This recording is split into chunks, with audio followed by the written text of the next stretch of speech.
I guess time flies when you're having fun and or lunch. And here we are, very quickly just jumping into what's going to be round, I believe, let me just check, just to make sure. I think it's going to be round 5, and then 6, and then 7. So I hope you're ready for this. I'm going to be getting my co-hosts, or my actually co-commentators, set up fairly quickly in a second.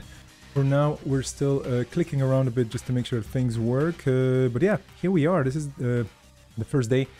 And let me just give you the Cobra and get people onto the stream with me.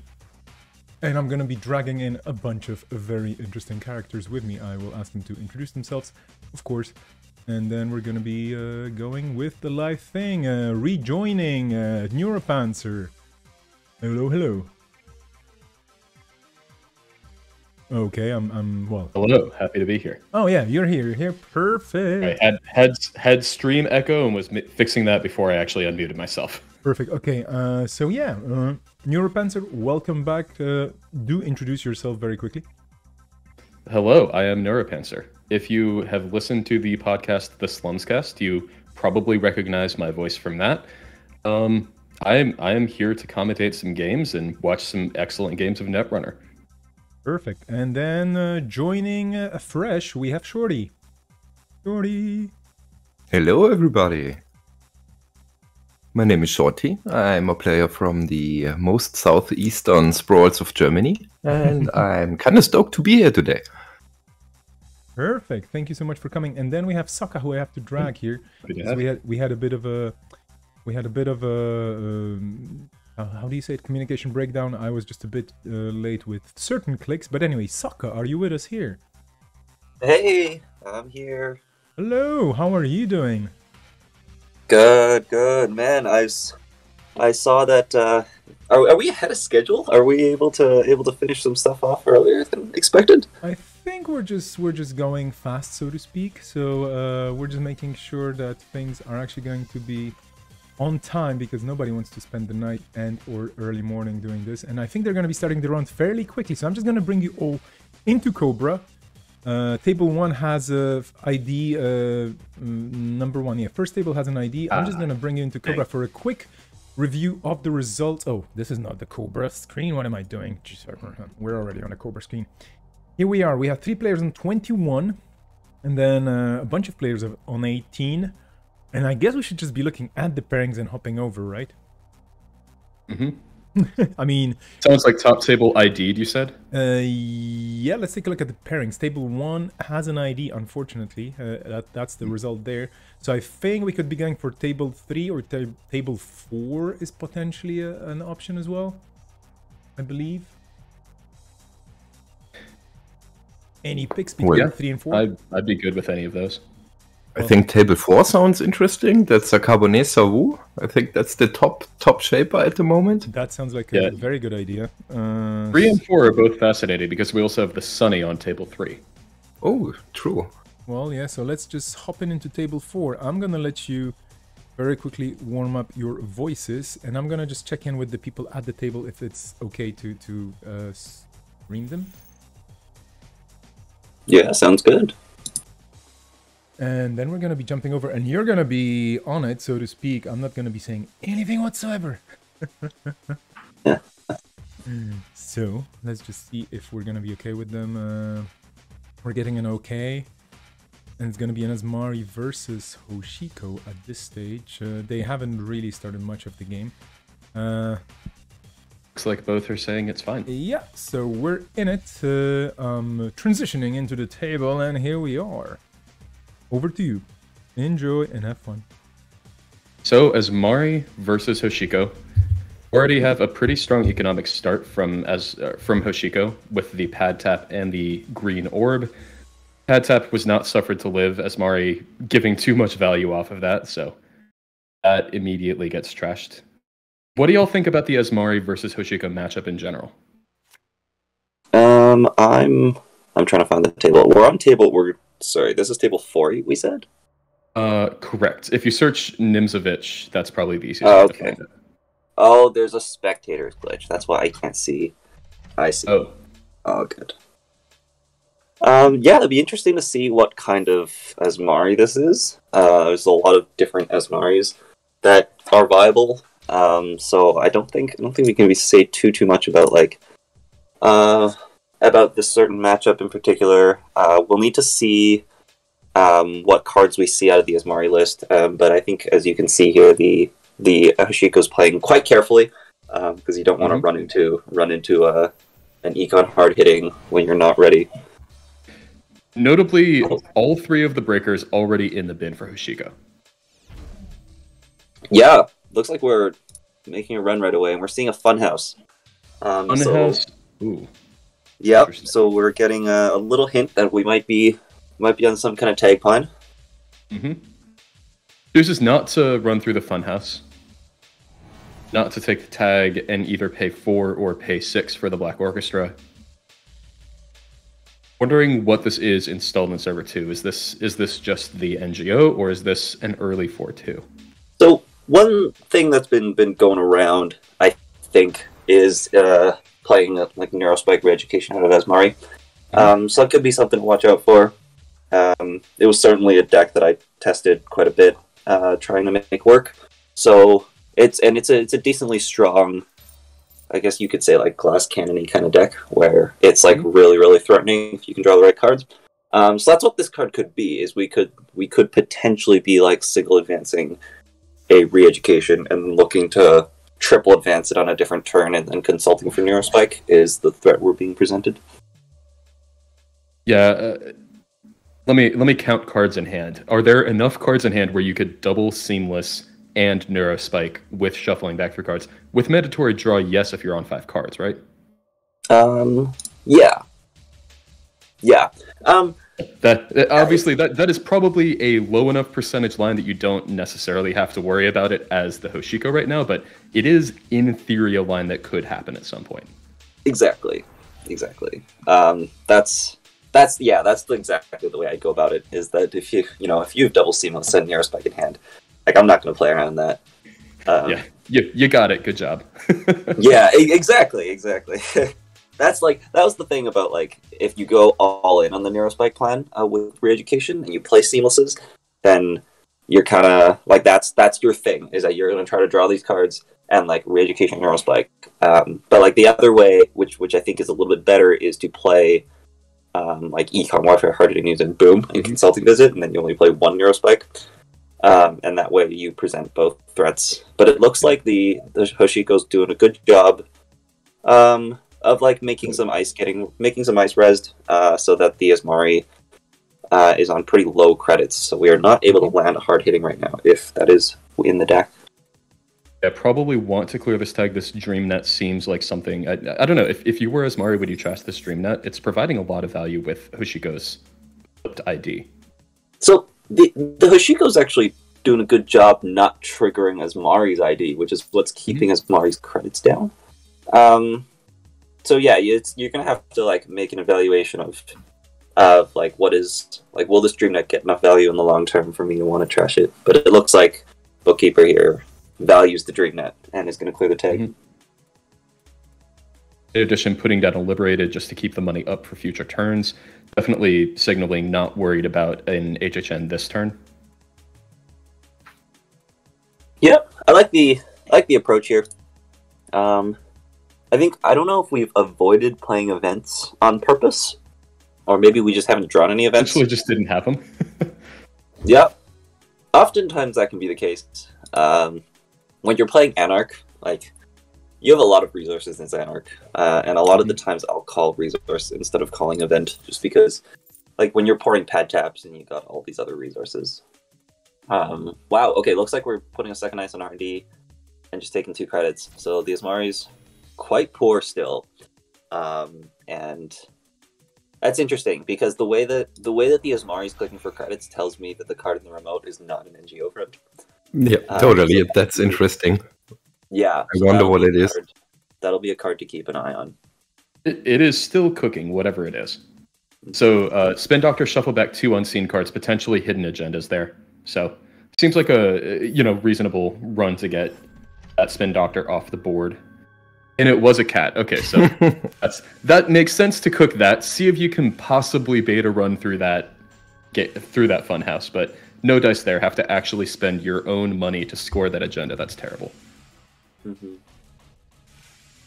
So, but that means that the Asmari is on a different agenda suit than just the 3-pointers? With the kitty cat? Yeah. So maybe I think that makes a fair amount of Neurospike. sense to me. Given that the only 3-pointer agenda suite is fairly weak to Mad Dash, which I think is a card that many people are expecting to see a lot of. What if they Mad Dash a cat? That's nice for you, right? Yeah. I don't think I would read too much into the fact that there's a cat. I think like the chances that there are hard-hitting news just increase significantly.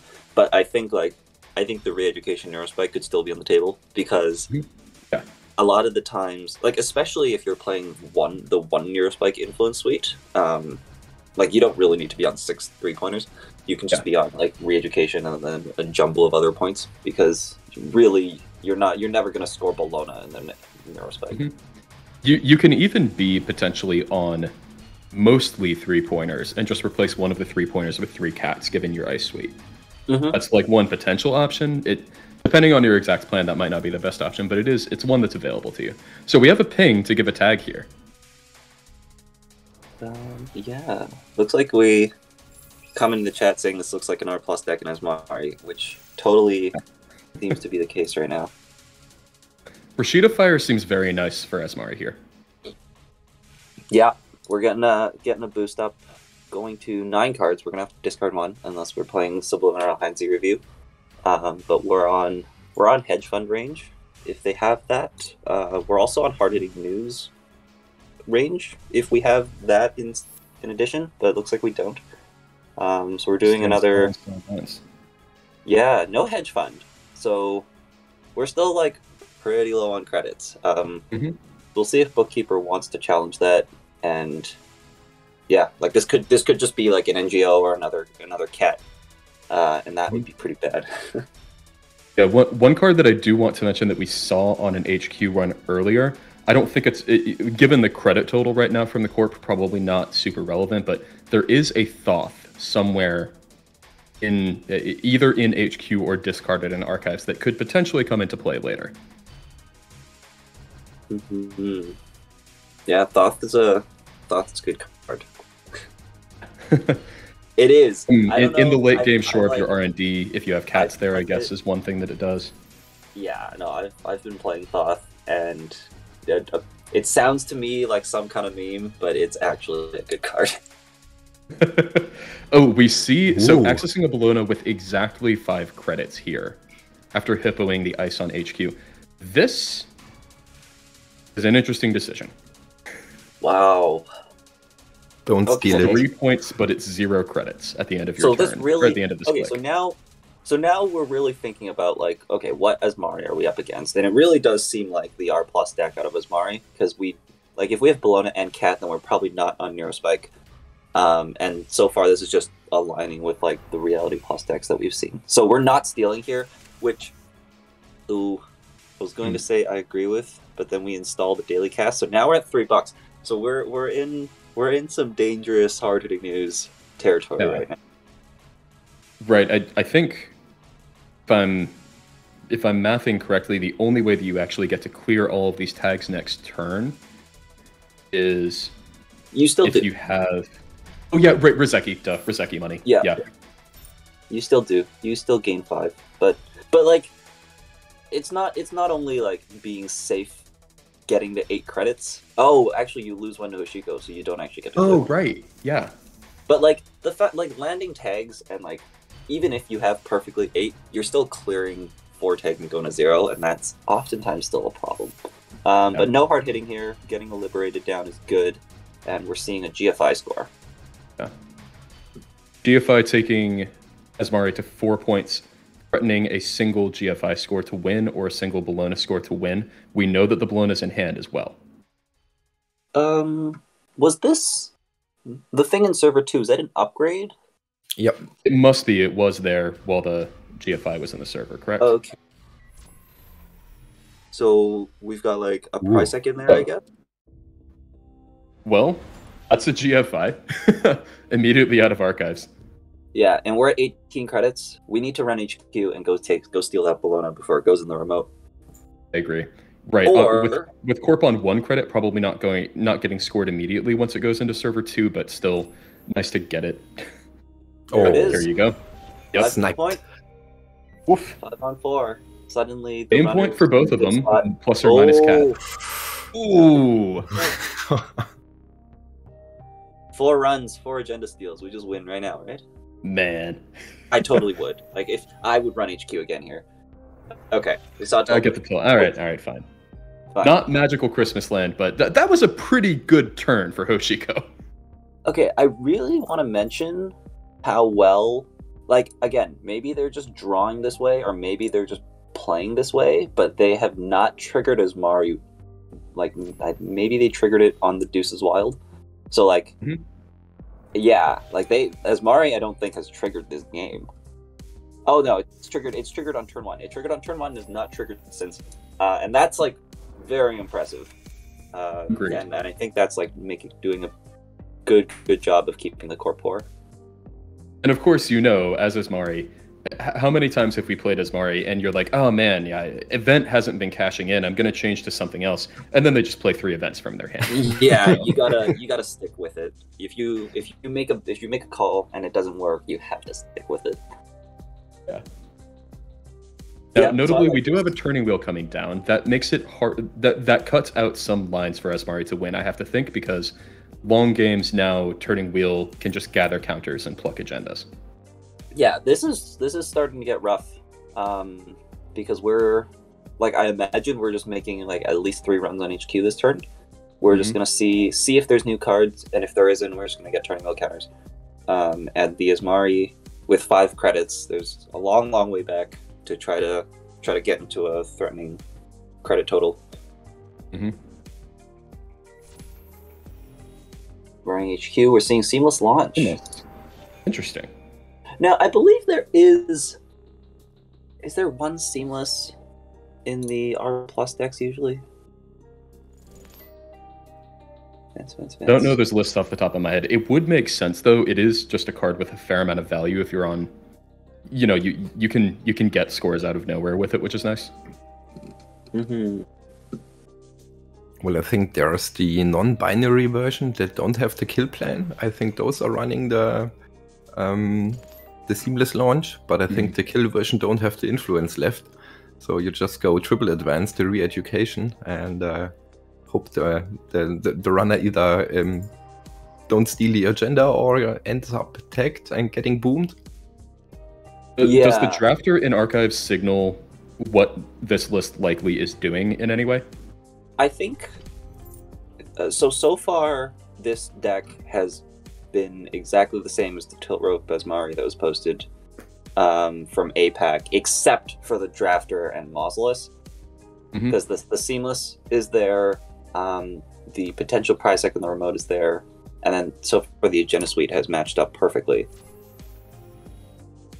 So I imagine it's something very similar to that. Oh, we're seeing a Keegan Lane in archives. Keegan Lane.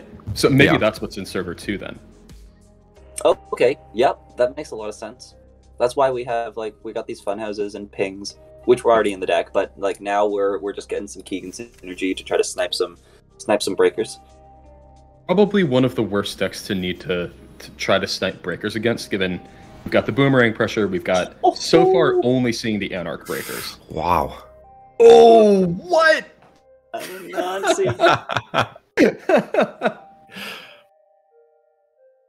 Oh, that's going to cost you 6 credits and your boomerang, or 9 credits. So have fun with that one. Yeah, we're paying 6 in a boomerang. I mean, okay. So the thing is, a Nancy out of faction will catch people and be spectacular, and in other cases, it'll be like this, where they had enough money to break it anyway, and it's kind of fine. Because now we're back. It still looks flashy. It might not have been backbreaking, but it looked flashy. Exactly. Yeah. We're now back down on 1 credit. and I think Bookkeeper can either run R&D for accesses or just bounce off the ping for turning wheel counters. And they're getting some good drip every turn as well. Yeah, dripping cards, dripping credits. Do you think that this Hoshiko is on Rebirth for the end of the game to be Omar and save some money on these R&D runs, or? I think that's like largely a personal preference. I think some people like swear by the Rebirth, and others are like, I'm very happy with sticking with Hoshiko for the whole game. I think a lot of the times I will play a Rebirth, just because it does open up a lot of avenues for like basically Omar. But yeah, I've seen a lot of people stick with it as well, so it'll be difficult to call. If I was the Asmari, I would be concerned about it, and I would usually like hedge and ice and put it on archives, but the Asmari's not in a great economic position to do that. Yeah, when are you going to res it? You already have enough trouble with resing ice elsewhere. Oh, here we go. There is a rebirth. There it is, yeah. Choosing to go to HQ, since that's more annoying to access right now, thanks to that Nazi. We're seeing a public trail. Okay, so that's interesting. So it's probably just like EOI, but... I believe we actually saw an EOI on a run last turn. Yes. Yeah. So that's probably like what it's there for, but there's also like it depends on like how deep into the rig shooter plan we are, because we could also be like porting Retribution. Ooh, that'd be fun. And that in that case it would actually be I guess like if you get tagged, your turning wheel can get trashed anyways. So yeah, but probably not too much of a concern here. Right. It does definitely get home the danger of going low on credits, like immediately going from 5 points to 3 and Corp going to 6. Like that, you never want that, because at that point you're 1 QPM in the remote away from having to win in one turn. But at the moment, Runner not anywhere close to poor enough to have to worry about that. I kind of like... Asmari finally triggered. Oh, yeah. Yeah, the first I've had worse was actually discarded. So here's what's getting played. We're stacking some events. This has to be 2 turns now, right? Because of the rebirth. So, Asmari finally providing some of that value that you expect from it. And we have a fun house. So just saying, if you want to Omar, you have to deal with some tags. And the 3 credit tax from Black Orchestra. Oh, you're going to have to trash a program here. Interesting. Trashing MK. I think makes sense. It's the cheapest to reinstall. So I thought we were installing that just to get Paladin value, but it looks like we're breaking through. Which I don't like this play, because we're going to be like running into potential of hitting a cat here, and I think like just minimizing the chances that giving the corporate free agenda is just worth not accessing, because we're ahead right now. Yeah, and notably with a second cat, any EOI instantly wins the game. Yeah, well the other, if you get tagged and then EOI wins the game, but the problem that I would see is that if the corp goes to 5 points and they have a headline in their deck, which I think they do, then like you have to start running unadvanced cards in the remote. Yeah. Yeah, and that it's bad for you in 2 ways then, yeah. Yeah, I think the other thing we might have a potential interacting with the UI trouble here, it looks like. Yeah. The other thing I was going to mention was that it could be worth like spending some turning wheels to start seeing R&D, because like same reasoning for the QPM is like you don't want a Thoth or a Funhouse to go on R&D, and then you want to be able to steal those QPMs before that happens. Yeah, that makes sense. Okay, yeah, it looks like taking that exact play, spending some turning wheel counters. See, but the problem is we're tagged here. So let's see if we... Okay, so it looks like we're good for QPM, but also no agenda.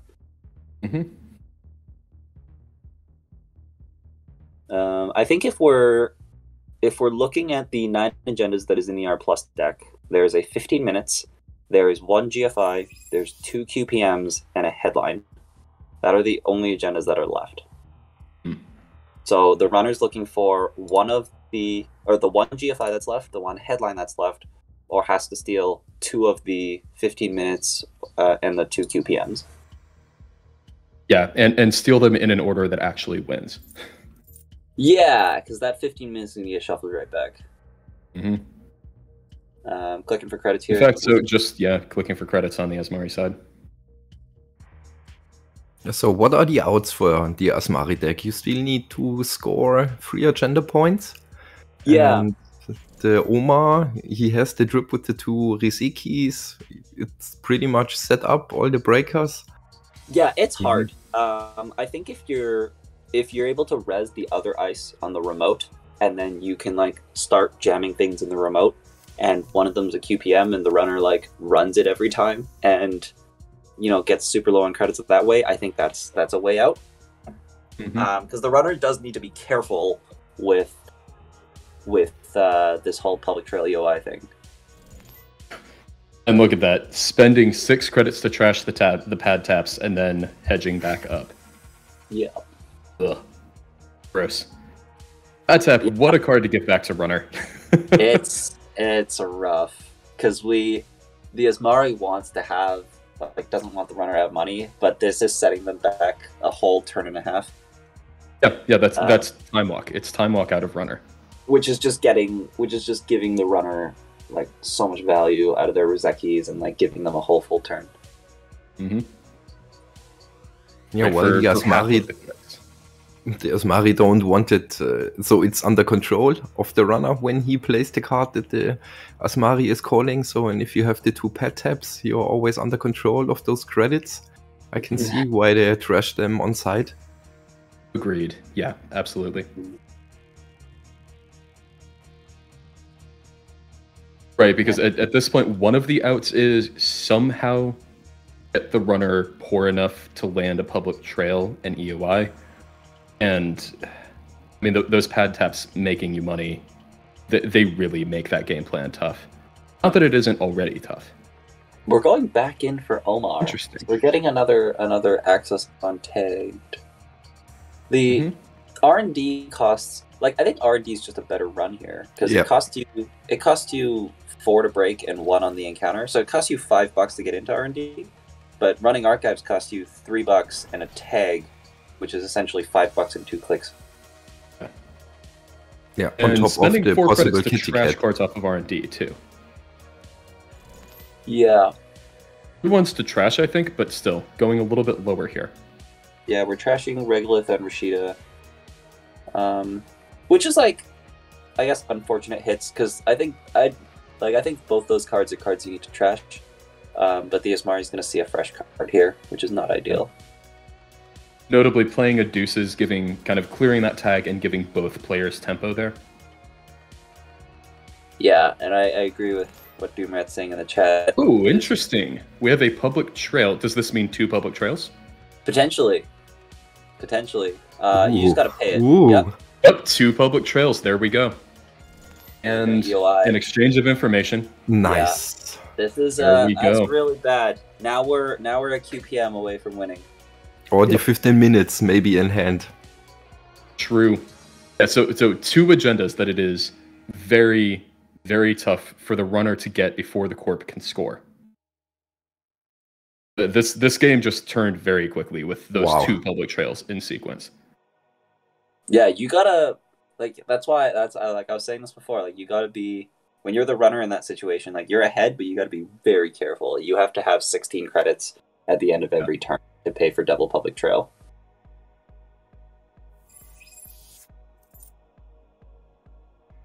That was a turn of events. Wow. That was a little bit unexpected. So we're taking a turn here to try to get a little bit more money. And we'll see if the corp has the 15 minutes. 15 minutes could be game. Mm-hmm. And QPM is not immediately game, but certainly threatening it. Yeah. Installed on server 2. But not seeing a card, certainly not seeing a 15 minutes. That would have immediately been scored. But okay, seeing a card jammed into server 2. So that is, there are 2 agendas that this could be that, I guess 3. There are 3 agendas this could be that win the game. That will not win the game for the runner if they get into the server and steal them. Well, actually, every agenda doesn't win the game for the runner. Good point. Don't win even with Mad Dash, I guess I should say. Yeah. Well, there's actually, if it's the same agenda suite from the APAC R Plus deck, there's only one Bologna in the deck. So there are no longer any Mad Dashable to win agendas if it is that same agenda suite. So we've been drawing. Yeah, that makes things tough. We've been drawing for a while, and we're looking for that hippo. So now we found it. Looks like we're just gonna hippo out HQ here, and then try to charge up this turning wheel and get some access out of HQ.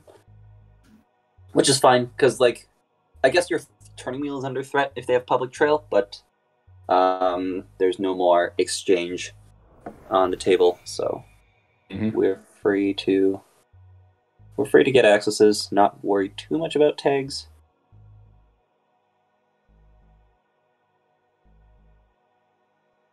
Definitely paying a very heavy cost to trash that Anansi, but not as bad as running through it twice. Yeah. Looks like we are just going to get more runs out of HQ. Tollbooth, Spin Doctor. Nothing there. Is this the win? Oh, I'm seeing 3 advancements. That's the win. Tomorrow's headline. Headline. Wow. Wow. What a game from Esmari there. Yeah, they were down the entire time, clicking for credits. Did they even play? They played 2 hedge funds. That was all the money that they had that game. They played 2 hedge funds. I think Esmari triggered 4 times. And triggering 4 times in a 20-turn game is not a lot. Nope.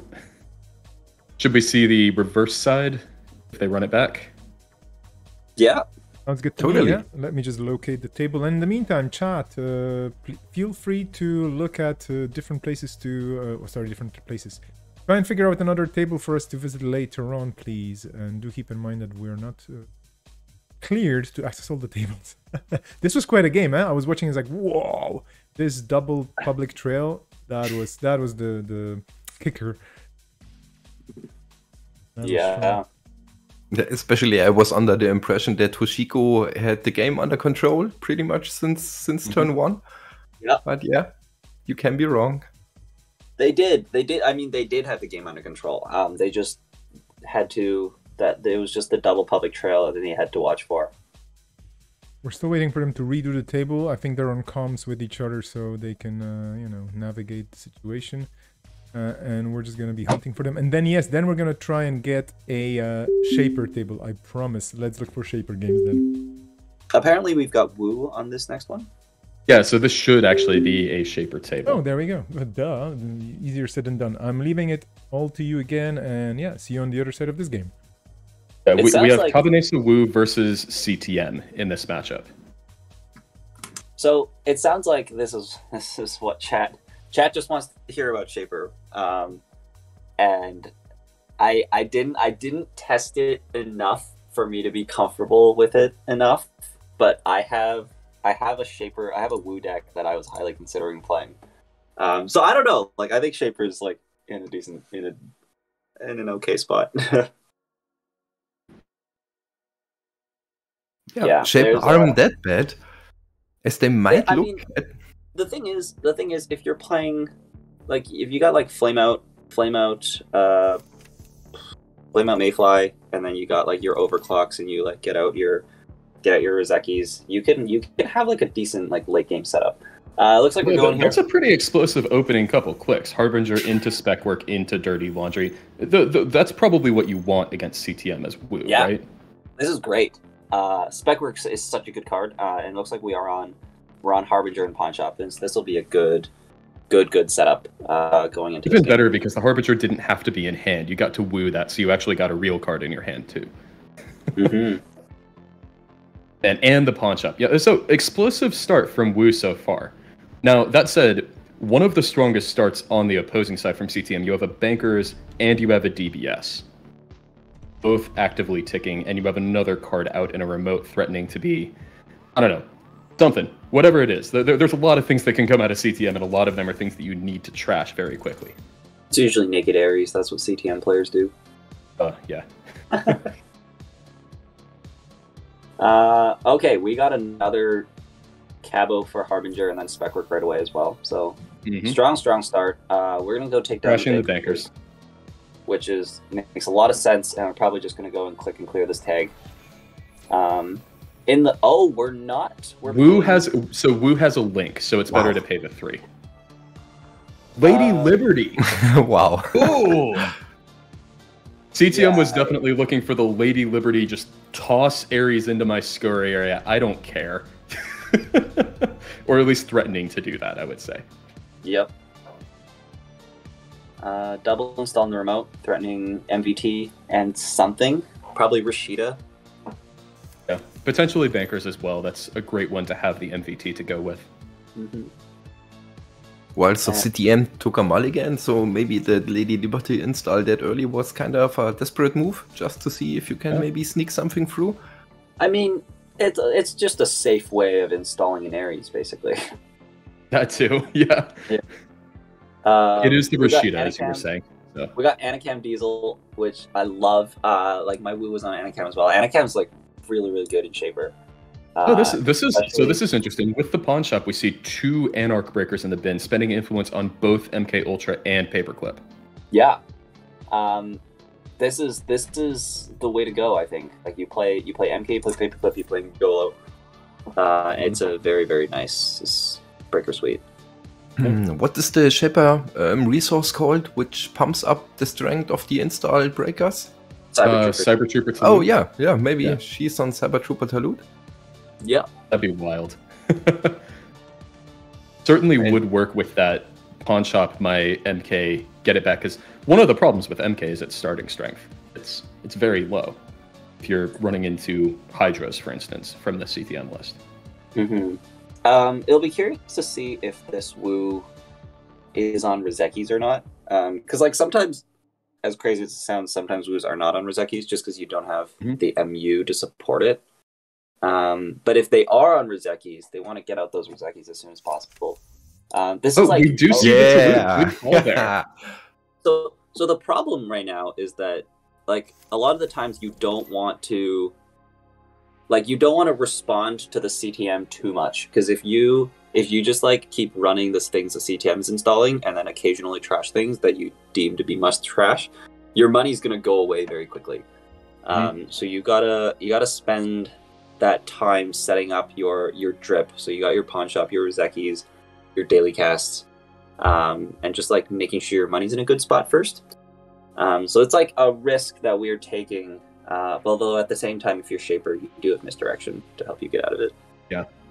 In addition, I think one thing that potentially helps on Wu's side, or one thing that makes me think Rizeki might not be in the Wu list, is the fact that we have this pawn shop economy and this spec work economy. You might be wanting to have that MU free just to juggle programs that you can sell. Obviously, we have the overclock coming in. Chooses not to use overclock to install a program with SMC, instead having that money to trash MVT. So, yeah, a good call there, it definitely seems like. Yeah, very smart play.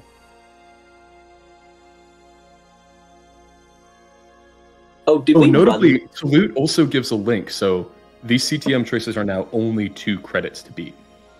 Yeah, that's really good. That's almost as good as well. Yeah, no, that's really, really good. Oh, we're actually gonna boost this trace to trace 6. Interesting. Trying to force some money to be spent. So this tells me that there's harder news in hand. Must be, right? Forcing the runner to end the turn on 4 credits, basically. Yeah, so we're gonna take the tag here. 5, it looks like. Probably. Yeah. Okay, and then just installs misdirection from hand. Cool. No. Uses SMC to get misdirection. I think that's because we wooed the SMC, so we got to use it or it goes away. Oh yeah. Oh yeah, I missed that was wooed rather than installed from hand. Yeah, makes perfect sense to go get the misdirection then, because it certainly looks like you're going to need it soon. And in fact, because of that misdirection on the board, if there was a hard hitting in hand, CTM chose not to play at that turn.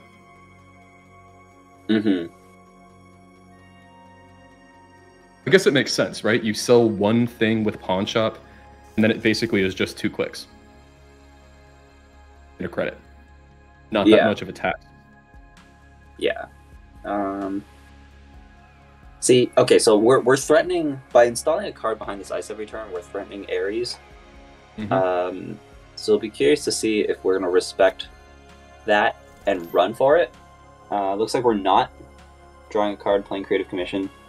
So we'll see if the Ares was indeed jammed. Is it the Ares? Oh, It's an agenda. Is It is an Ares. Oh, that's huge for CTM, right? yeah.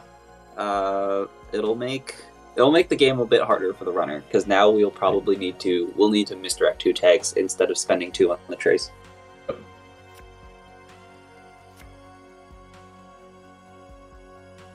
Which that just compresses the number of things that Wu can think about trashing in a turn.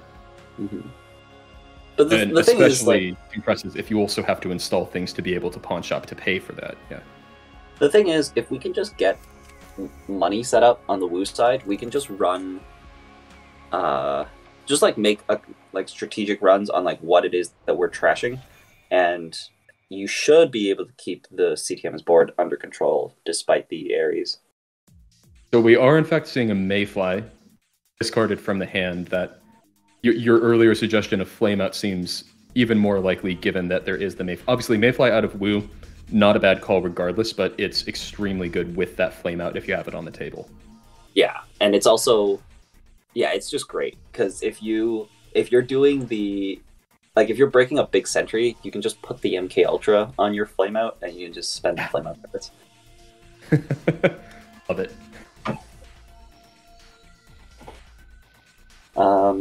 Draw a card, putting a card on the upgrade on server 4, and then putting a naked card.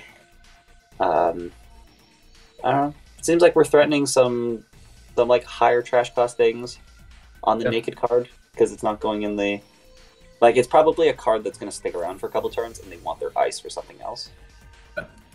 Now, given I guess thinking about what CTM this is, we see the Lady Liberty in archives. Does that signal to you, and obviously the Ares plan, does that signal to you that this is any particular type of CTM? I don't think Sansan so. City Grid, interesting. Oh, we're just spending that extra Mumba Temple credit to res the Sansan. Oh man. Wow. We have an Euler come into play, running HQ. Only 2 credits from CTM, so any ice that can be here won't be that gross to deal with. Yeah, we only got 2 credits. Turnpike's the most threatening one. Even that, it's only attacks of 3 credits because of your link, though. Well, 4 credits, Yeah. I guess, with the credit loss. Exactly. Ping is definitely an option. Mm-hmm. Yeah. If it is ping, that's actually pretty Whoa. good. I guess that would be the worst case, right? Still, not enough money to trash 2 things. If that is the case, you probably, I don't know. Do you maybe credit trash the pawn shop at that point? Exactly. Yeah, you do. Like, I don't know. I think there's reason to consider whether or not that's worth it, because you do go back down to 0 credits, and the runner can potentially like break the ping next turn and come run HQ. Like, if you have a bunch of agendas in hand and you just want to get them out, then you can save your money. Archived memories. Archive memories. Smells like boom to me. Yeah. Archive memories is a hint that you have boom in your deck. Likely indicates that you don't have consulting visit, though, based on the influence, right? 1, So 2, what? 3, 4. I don't think you can get to 6 cards for Alliance if you have archived memories and the full 3 bankers. Yeah, you can't if you have 3 bankers. I think you'd have to play 2 bankers. Now, notably, this Sansan, which stayed up, so use those 2 credits, just score a deal. Just get to 3 points. Orbeal. Yep. But we have a turn here as Wu, because the corp is gonna have to spend a turn. Ooh, Stargate. Oh, there it is. Okay. But the AHA enhanced security. Yeah. Oh, that's bad. Oh, it's only IP block. Yeah. I don't know. Like, I think People have to pay 1 to get through with just Yeah. your link. That seems nice, at least for now. yeah, no, I don't know about this line, because we're stargating, but we're taking an Ares tag. Yeah. So we're basically what we're saying is we're going to IP block Bankers Group Spin Doctor. So that's a tough trash as well. Like basically what we're saying is we're gonna try to race your DVS, and I'm gonna try to Stargate the agendas out of your deck before you can DVS them into hand. And I don't like that's fine, but I don't think that was necessarily a line that we had to take because I think that Wu is in like a good spot still to contest the board. Mm-hmm. Agreed.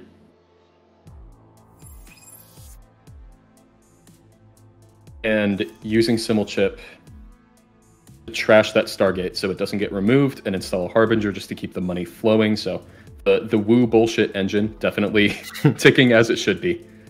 Yeah.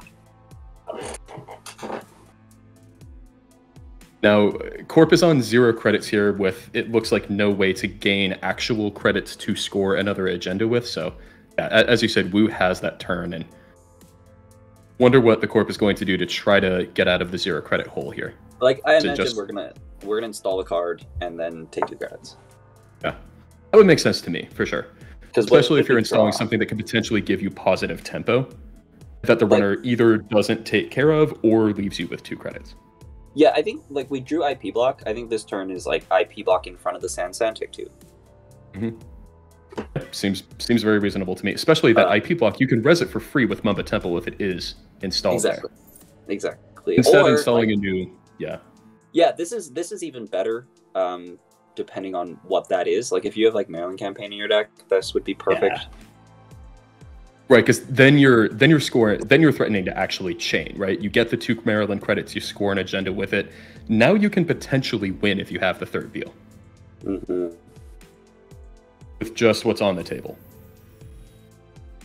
Looking to potentially deny that play. Yeah, thanks for pointing that out. Looks like they drew the Bankers and bottomed the IP block. I missed that. Oh. So we're gonna run does that. It tell us which one it was? Yeah, it does. It does. I think. Okay. I did not realize DBS told us which one it was now. Okay. So no. So it does on JNet, but I think it's not supposed to. Yeah, I thought that was derived information. Yeah. Or whatever the. It's actually not supposed to, because I think you're supposed to draw both into hand and then bottom one. And once it gets in a hand, it's hidden information, so you don't have to keep track of which one is what. So I think it's not supposed to, but the DBS does on JNet. Oh, slight nerf to CTM, I guess. Didn't stop all of these people from playing. Interesting, spending 3 influence on Bravado here. Obviously, Bravado, a pretty nice card right now. Yeah, I like this. I like what we did there. We trashed the Sansan, and we were able to duck under credits. Oh, here's a ping, though. Yep, a super smart move, yeah. So that long think that we saw on that earlier HQ run was, in fact, considering should I res a ping and end the runner's turn with a tag. Getting the runner with a tag at the end of this turn, though, only 1 click left to remove 1 of these tags.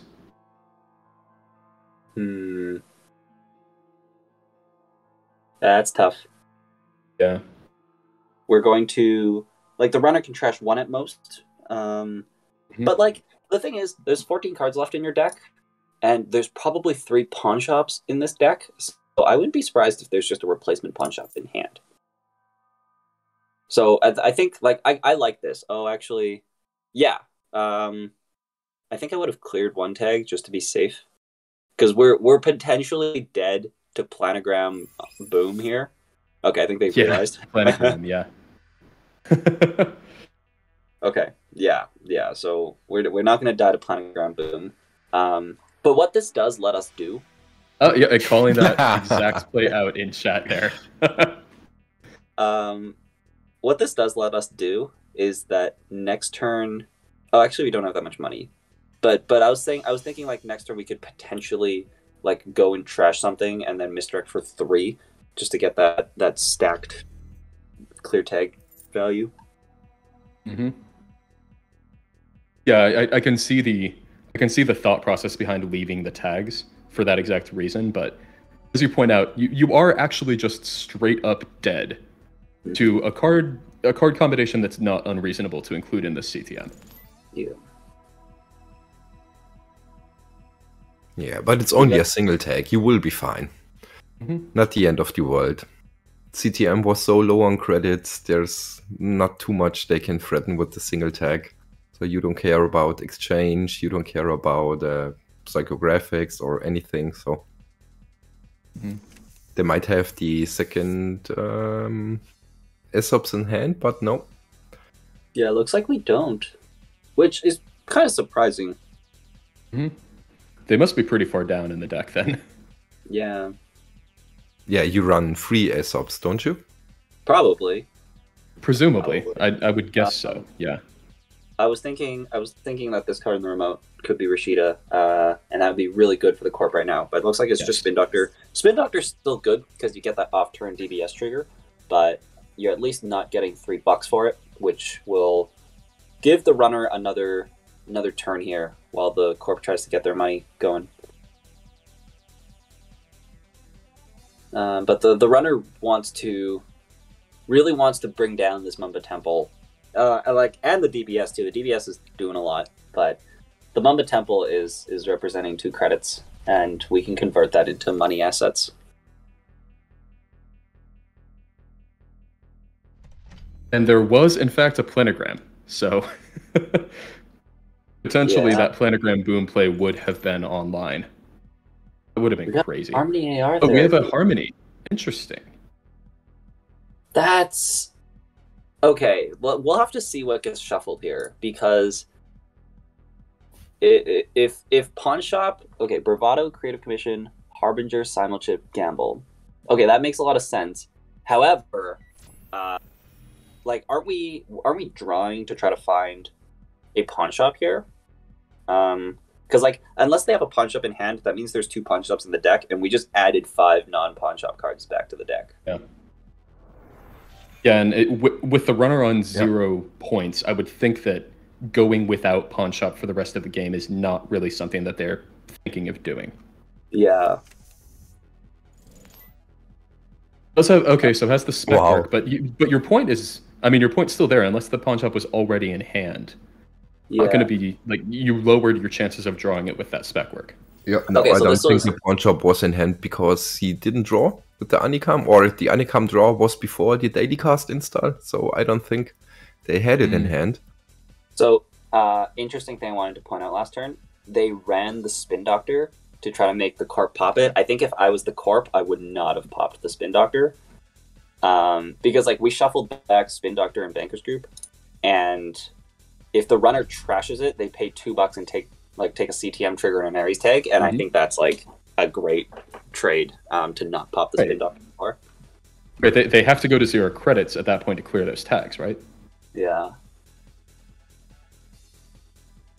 Now we do see possibly this is, I don't know, maybe involved. Maybe there's something else that they wanted to get into server for, so they were willing to pop the Spin Doctor even if it wasn't necessarily the best place to pop Spin Doctor. But so certainly threatening CTM, I would say quite threatening here.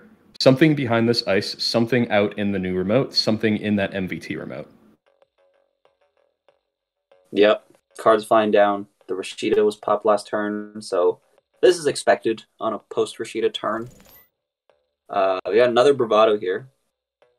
Yeah, I think the Bravado potentially came back. It's the one that came back out of that Harmony, potentially. Yeah, but I wonder how many Pawn Shops they're playing. Oh, okay, we got a HQ. Mars headline. Okay, so on the board, 2 points now for Wu. Server 5 could be There's another fun. Sansan. The pawn shop. Yeah, with Sansan's threatening here. DBS rolling. We triggered DBS here. Reza Sansan, score Beal. And then we're Look going at to have all the some economy that just got rest for free. Yeah. That's the thing. You got to be careful. You got to, and it's a big ask if you don't have a lot of drip setting up. But those Mamba temples need to go, or the CTM will be able to recover like this. It is only the Spin Doctor in server 5, so it is not an agenda being scored out of server 5 right now, and it is not a Sansan City Grid to threaten chaining them. Yeah, so that's good news for the for the runner here. It's definitely what they were hoping for. Yeah, but the Aesop's trash was so smart. The runner was falling back so much behind in money in those few turns without the Aesops. Seems like they bought the Corp quite a bit of time to get what looks like quite ahead on the board. Yeah.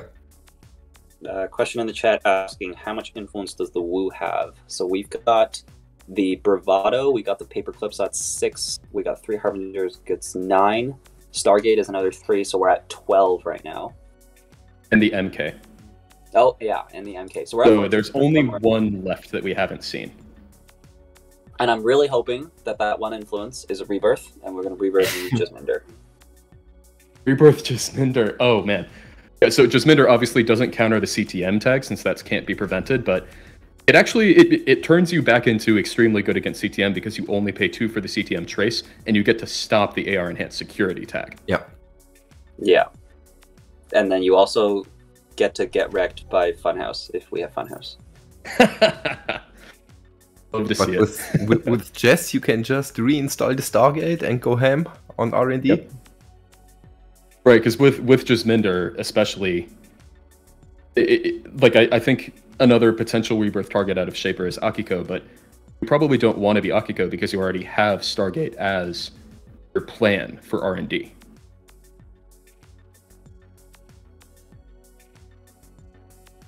Regardless, that's only if we actually do see the Rebirth, so it is a potential line in the future, but we don't have it at the moment.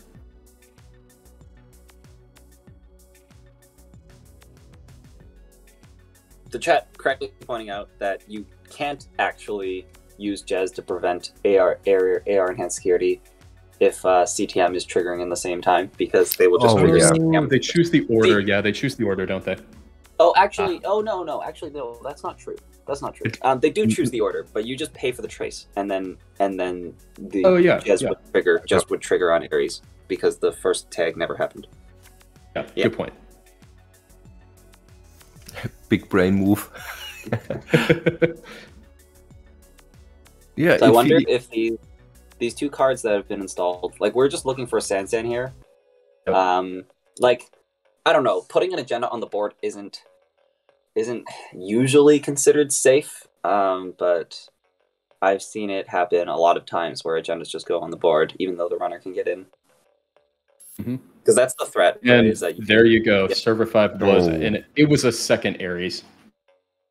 Ooh. So well, good luck trashing anything for the rest of the game. Yeah.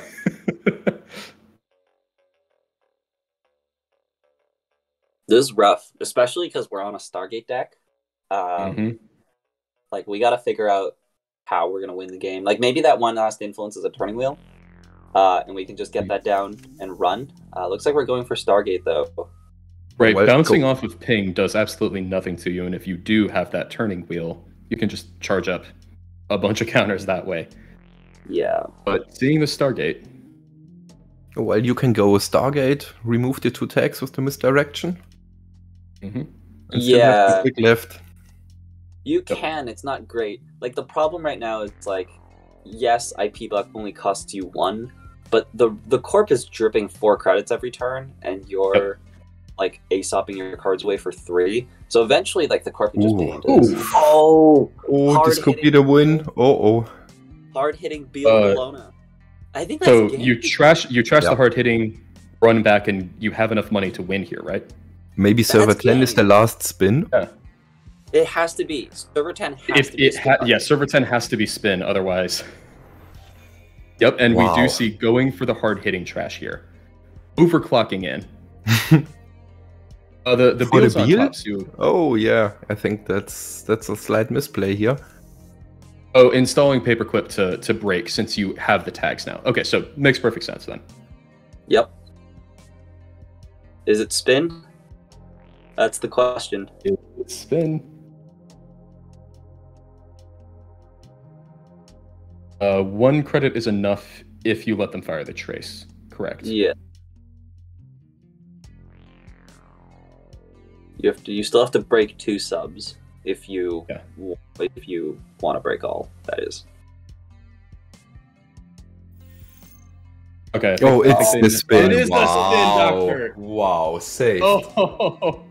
Notably, those agendas are in HQ now, though. Are So we, you are we could try to Yeah. miracle them out of HQ. Sorry, is it in our place to correct them?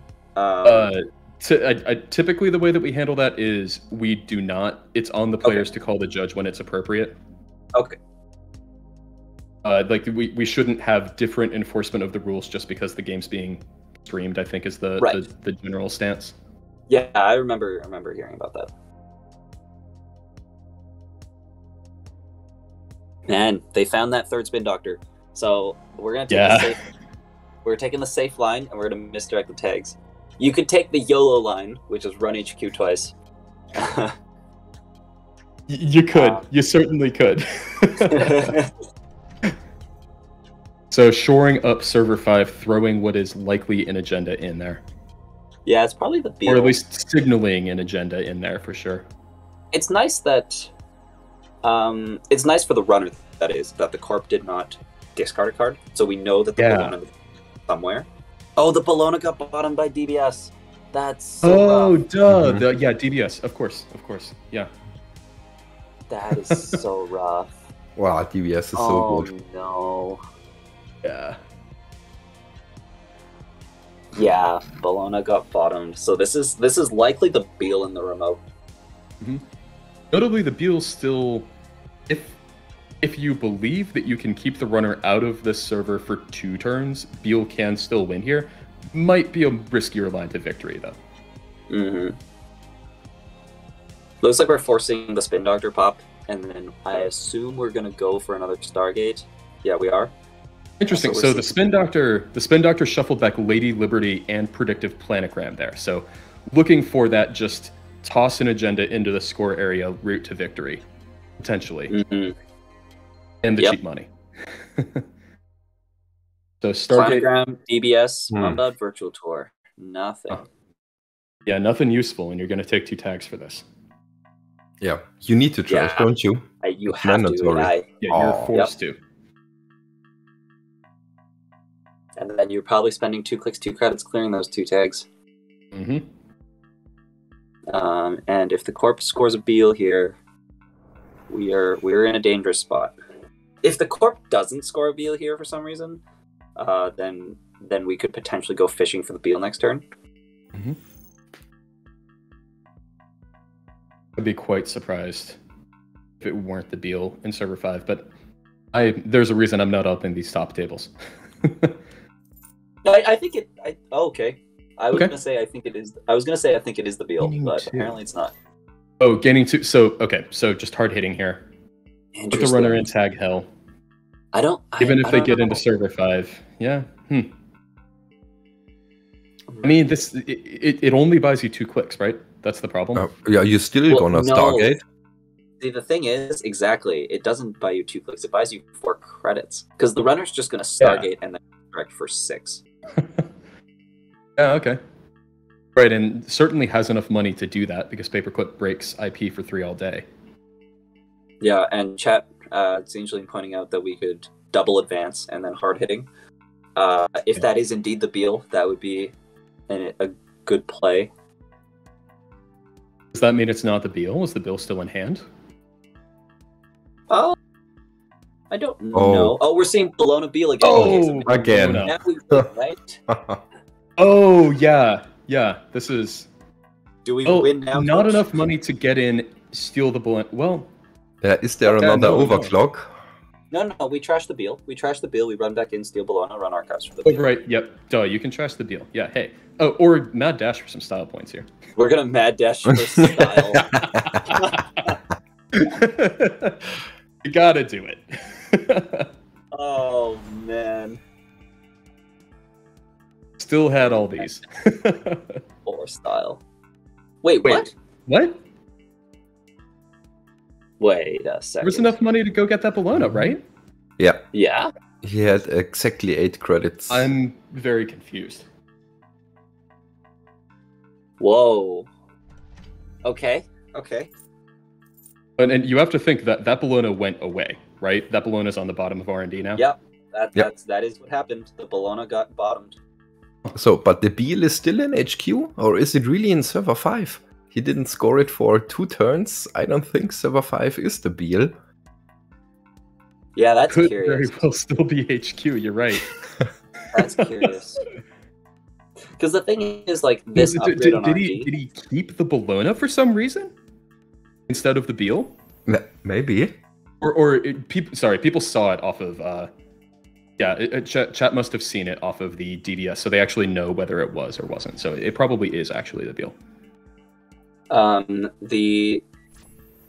answer some questions in the chat, the Chrysium was the second card, so the Bologna was on top last turn. Okay. Looks like we're running HQ to see if we can get the Beal out of HQ. I was going to note here that the upgrade on R&D, if that is an MVT, it doesn't do anything because it won't get accessed if the runner stargates. That's a good point. Wait a second. And you can What choose happened to to this access. Oh, we pawned at the Stargate? I just realized. Oh, and we got... looks like we don't have too much time left on the clock as well. How much time is currently on the clock? Apparently a minute. So that is an AR enhanced coming from Bookkeeper. Oh, wow. So I have So a the Jedi Beal points. is in Beal hand. wins it for anyone. And it should be in hand. Like, it hasn't gone anywhere else, unless it's the one face-down card on Arcus right now. Install turning wheel. Yep, so they're running HQ now. Oh, and looks like we just got a ping saying last turn from Discord. Accesses the EOI. Not enough clicks to get turning wheel counters or a run here, but going to overclock So, into HQ. if we have...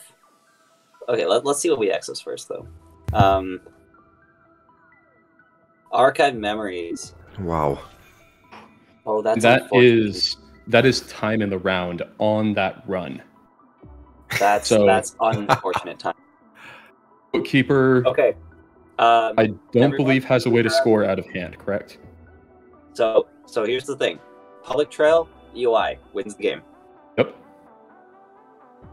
Are those cards in Bookkeeper's deck? Yeah. More importantly, Public in Trail Bookkeeper's hand. We saw the EOI, but is the Public Trail in here? Looks like not the GG.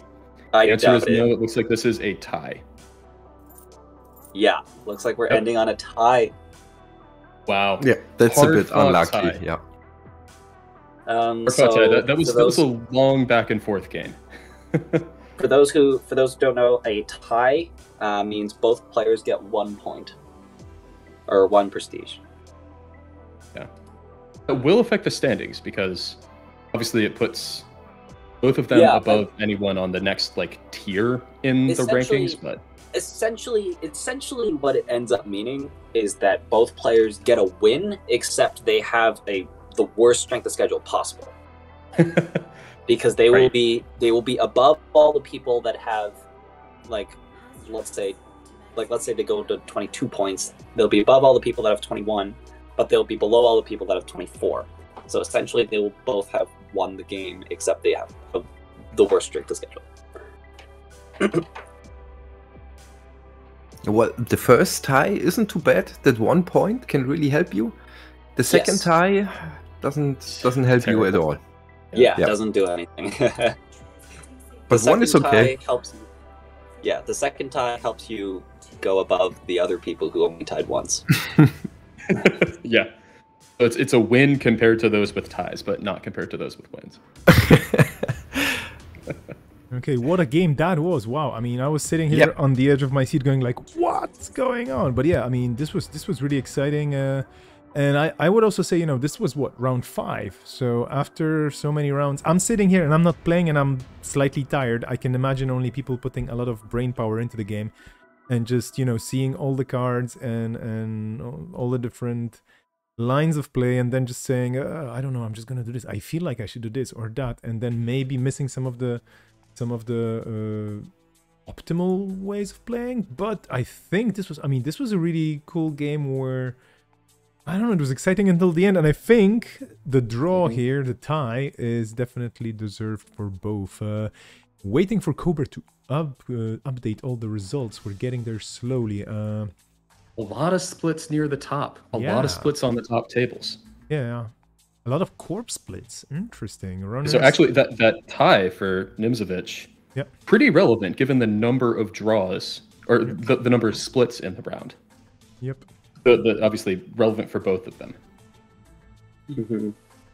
Let me just get into here again. I'm refreshing Cobra because I would like to show all the results, or well, not all, but like the top tables. We're still, well, actually, we have most. Yeah, we have most top table results in there already, and maybe we can take some time. And once we have everything updated, because there's going to be a 10-minute break between rounds, maybe we have some time to talk about the situation and basically who could be on the bubble, under the bubble, in the bubble. People always talk about bubbles when it comes to Swiss rounds, and I never know if it's if it's about soap or anything else. So I'm hoping for you to be here to just enlighten us on the bubbles. But yeah, let's keep refreshing. Those at home, please hold off your refreshing so that Cobra doesn't get overloaded. This is the leave the refreshing to the professionals, please.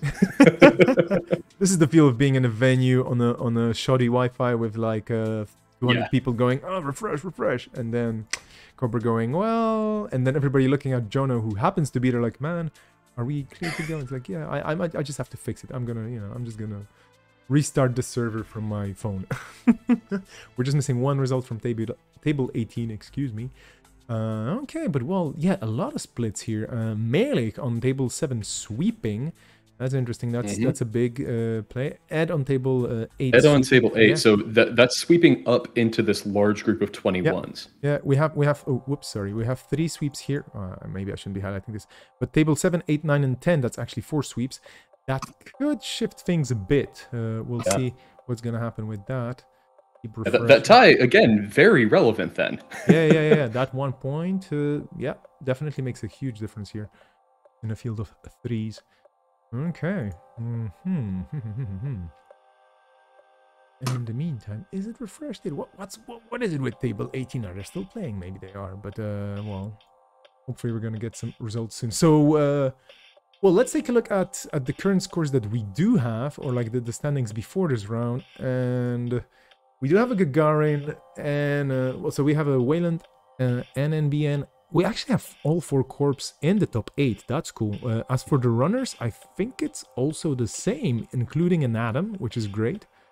And the lone Cabonessa representing, so that's really cool. Nimzovich getting the points, that's very good for them. We're gonna see the Shapers represented in the top 8. Hopefully, I mean, this is just me keeping my fingers crossed for my pet faction, so to speak. But yeah, it's kind of hard to guess, and it doesn't really matter that much until I guess tomorrow, where we're going to see the top from day 1B, and then we're gonna see who gets paired up against whom, right? But any interesting takes here? I mean, Sokka, you're playing tomorrow, right? Yep. Do not tell us anything about your decks, but how does the meta look to you today? Like, what's the... I am surprised at the number of CTM there is. I think like a day or two, like a day or two ago, I was like, ooh, there's probably gonna be more CTM than I was expecting. So then my expectation on the number of CTM increased at that point, but like this is more CTM than I was expecting even after my increased expectation.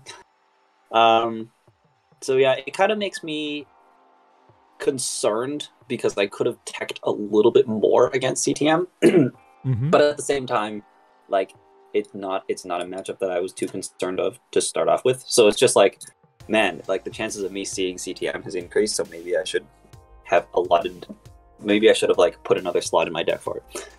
That's like my first thought. In terms of like the rest of what's going on, the chat's mentioning a lot about this Gagarin that looks like NWE has settled on. They say Gagarin and Adam, but I think only Tugtagut is playing Adam. It looks like Lost Geek is on Max. Actually, I'm seeing Promus is on Adam as well. Yeah, I think they have actually mirror decks. I would be surprised, or maybe they changed one card each or something. But yeah, Yeah. So it looks like it's like Gagarin for Corp and then Adam X for runner side. Yep. Mm-hmm. Okay, cool. They're setting the So tables the up. standings, Are going, the pairings are up, the standings are up. Yeah. We do see a bunch of 24s, so there's 3 players a bit ahead. And then there's 22 that draw, definitely giving the extra point to Nimzovic. They're on the 4th right now. That could mean a How many lot. 21s are there then? Yeah, and then 21 all the way down almost, like until, well, basically number 20 here. So there's a huge... There are 16 21s. Yeah. So I think we're gonna try and skip the top tables because that's exciting and whatnot, but it's most likely that we're gonna see them on Sunday. But there's just so much good game here to observe and to watch. All of these 21s have a realistic route in as well. Yep. And my guess is we'll probably see some 2-for-1s. We might see some straight up matches, but these are high stakes games. Whoever wins these 2-for-1s is going to have an inside track into the top 16, at least to the play-in round. Yeah. So I'm pretty sure the math is that the people on 24 right now need 1 more sweep. Because there's 2 more rounds left. So the people on 24 need 1 more sweep. The people on 21 need 2 sweeps to guarantee they make top 8. And I think like based off last year, that was what happened, was that like top 8 from both days just formed top 16. So that's like a fair estimate of what might happen. So basically that works out to 33 points at the end of the day. So if you hit 33 points, you'll probably make it, which does mean that the 21s will need to 2-for-1 going into these last 2 rounds. Yeah, they're setting up, so I'm just putting Cobra up here on the matchups. Let's pick something. I don't know. I mean, there's... I still have the list open for the Do Not Stream tables as well, but I think we could see, for example, table 4, table 5, table 3 could be interesting. There's a Gagarin and a Max, but we've seen those players as well. There's Lost Geek on Gagarin and Max. 5. You know, that's the Sunny again. Oh yeah. No, I'm happy seeing number 5. Yeah, we're cleared for that table. There's table. All these tables are interesting. We've seen most of these players already a bit. Table 9 could be as fun as well. There's Ed on an Adam that probably is not an NW Adam. So that could be, well, I mean, basically whatever we choose is good. So just pick a table, the 3 of you. There's 3 of you, so if you vote and you don't agree, you know, there's always a majority. I'm fine with anything. I think I would vote for table 5. We have NBN, Reality Plus, and Sunny versus Controlling the Message and Max. Yeah, table 5 sounds like fun. Sunny versus CTM. Sounds good. And Max versus Reality Plus. Yeah, we can do that. Captain Nice playing Sunny, which is always really like it's so good considering the number of CTM that we're seeing. I'm fully expecting this Sunny to be able to beat the CTM here. They're just chatting about 2-for-1, so chances are maybe it's going to be a high-pressure game. But how to put it? If any of the players says, well, we'd rather be alone and focus on the game, I mean, it's not like we're very interrupting anything much. But, well, the good thing is there's just so many good tables here to look at. Okay, we're streamable. We have been cleared by the players. This is perfect. Never hurts to ask. This is going to be round 6. For anybody wondering, round 6, this is going to be a 2-for-1 game, so you can already start picking another table. And then... Right, it's realistic that some of the players at the top might not be 2-for-1ing. So exactly, we could potentially be able to go and watch them as well. Yeah. The thing is, I'm pretty sure the top 2 tables won't. So Bridgman, MJP, and Tugtagut and Nimzowicz will probably not 2-for-1, and then I think everybody else below them at 21 will probably 2-for-1. Yeah, that would make, I mean, it makes the most tournament sense, I think, as you pointed out. So, okay, so we do get the Sunny versus CTM matchup in the 2-for-1. Yep. That's like, so, like, I feel bad for RTSA right now, because it's like, we're gonna 2-for-1, and then you're gonna roll, like, the absolute worst matchup ever. Yeah. And by the way, for anybody wondering what the 2-for-1 is like, both players decide to play just one game, and the side they play is randomized. There is actually a special bot function on Discord for this. It has been coded, so there's no way to collude or do anything. It's just a bot saying, hey, you're gonna play this, and the other person is gonna play that. They're starting. We have a mulligan on the corp side. We have Sunny keeping. I'm shutting up. It's over to you. Well, Sunny All right. keeping, CTM mulliganing. This is already a bit of a danger zone. Yeah. Looks like Captain Ice is happy with their start, and the cards that they have in hand must. I don't know. You're just looking for some drip going early game, and then you can just fully keep this CTM under control. RTSA though, I like this. Installing a card in the remote, icing it up, hoping that we're threatening Ares and some kind of meaningful ice. If they score an Ares turn 2 here, that will be a potential way that they can win. Right, I guess that's leveraging one of the early plays that you can go for as CTM that's probably the strongest against Sunny because of the 50-card deck having a hard time finding those breakers, and it is the AR enhanced security. That's huge. We had a game. Nice. Yeah. Seeing the drip economy come in, we have the data folding, we have the Jack Sinclair, so starting to get Sunny starting to build the board state already, but man, the AR enhanced is just it lets CTM play this game basically. Yeah, it kind of gives you back your identity, which is nearly blank with Sunny and all her link cards. Yeah. Captain Ice will be looking for their Citadel, which is probably in the deck. Yeah, you'd certainly think so. Drawing 2 cards, installing a Gachapon, just getting a free access on HQ there, seeing Toll Booth. Taking a credit. Banker's getting rezzed. So we're gonna have to this could be an issue, because we do want to keep the corp low on credits. But like at the same time, if you can get your drip set up and just get your security nexus down, then you can just bypass a toll booth. Right, I was going to say that's another way that Sunny has a lot of game against CTM is really the top end. I have achieved Exodia and rezzed my game-winning ice play is that toll booth, and toll booth just you security nexus that as easy as anything else. Wow, that's Ooh. Oh, we installed data folding. Accessing Prisec, trashing the Prisec, and then we're going to deuces the tag. So we don't want to deal with the Prisec later. We're just going to trash it out of hand now. Yeah.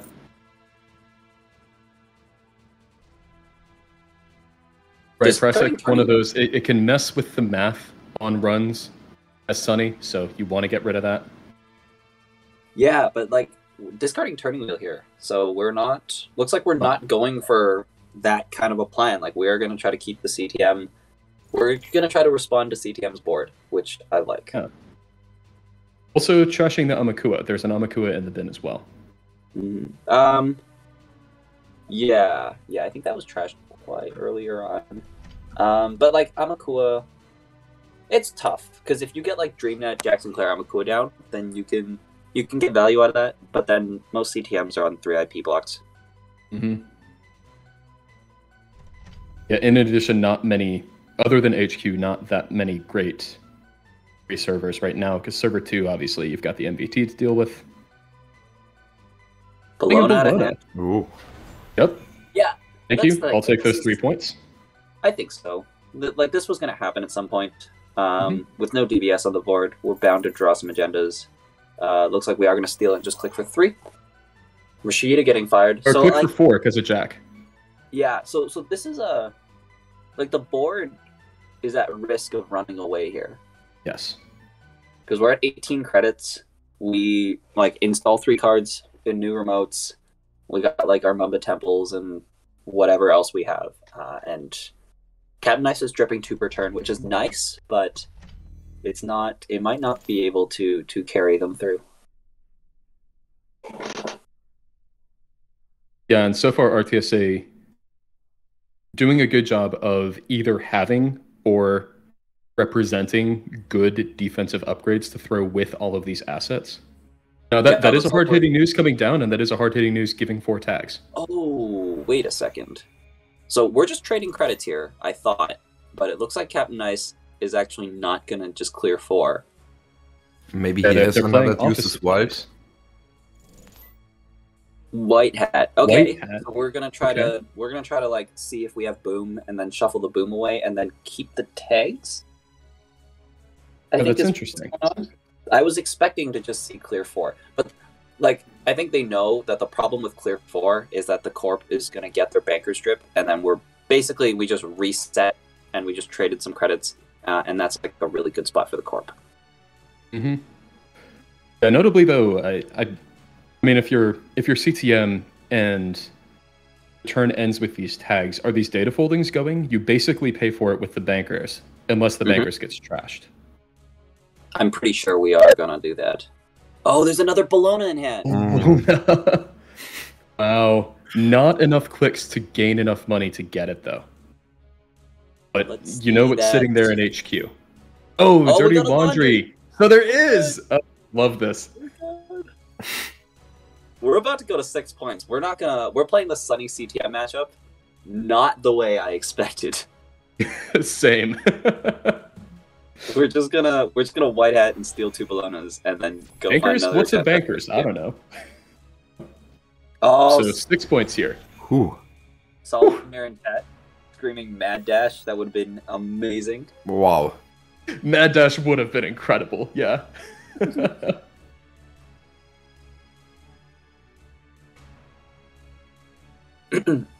It's fun how every runner faction has its own tools for enabling the Mad Dash. Even Sunny has it with the white hat. Yeah. I mean, Sunny also has global sex security clearance, which could also work. Very true. Jackson Clare running R&D.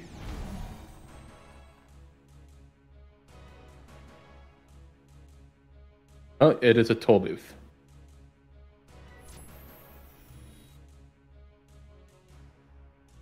Are we trashing this? We are. We're just gonna trash the bankers, eat tags, and keep the corp poor, which is, I don't know. I think I'm actually kind of on board with this. It's risky, but like especially now that the corp's on 0, I think you're doing quite well. Also, no DBS. Like if they draw an agenda, they're gonna have to try to hide it somewhere. Mm-hmm. Security chip coming down, so that will be 2 strength to any Cloudbreaker that comes out, or any group of Cloudbreakers that come out. Or any breaker, so, you know, when Amakua, for instance, would get 2 strength from it in a pinch.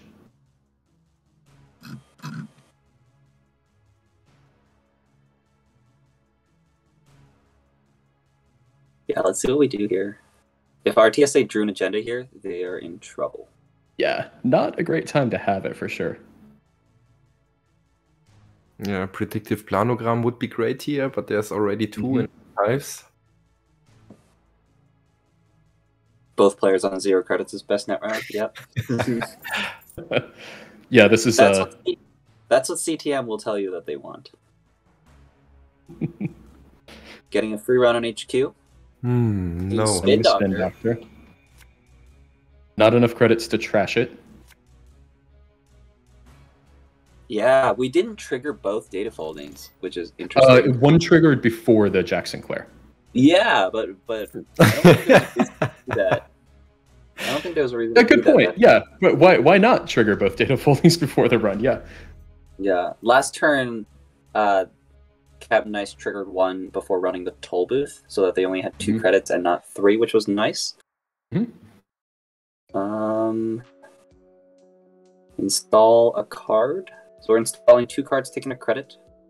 I wonder if Captain Nice goes after that remote. We don't know if RTSA plays Boom or not. So I think the reason why Captain Nice not revealing it. So Prisec definitely feels like a Boom card, right? Yes, exactly. I was just about to say that. Exactly that is that Prisec does make it feel like we might have Boom. I love this.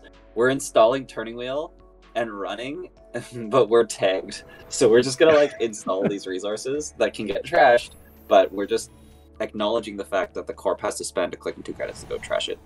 Enigma What are you gonna ending do, the run Trash? here. Enigma ending the run. The corp has 1 credit. They're looking for this to be Rashida. Yep. It is. It is Rashida. That's huge.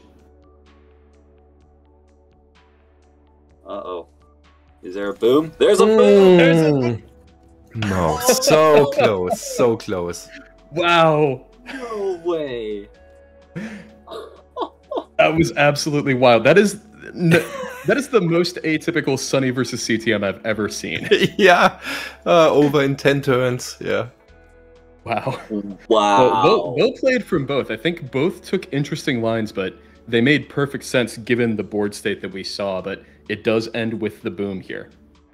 RTSA played insanely well because he knew that this was a bad matchup, and he had to set up that like early Ares with the Enigma was perfect, and then played the rest of that really nicely. What a game. But that actually, the 2-4-1 is a time saver for us because we can jump into a different table. Any picks? How do we feel about I think table we were- 4? Yeah, I think we were looking at table 4. Table 4. Cubic table against 4. Yep. That's Cubic versus Percomis. Okay, I'm just gonna jump in first and ask if it's okay, just to Yep. make sure. Actually, wait. But it's a Max versus Gagarin matchup, it looks like.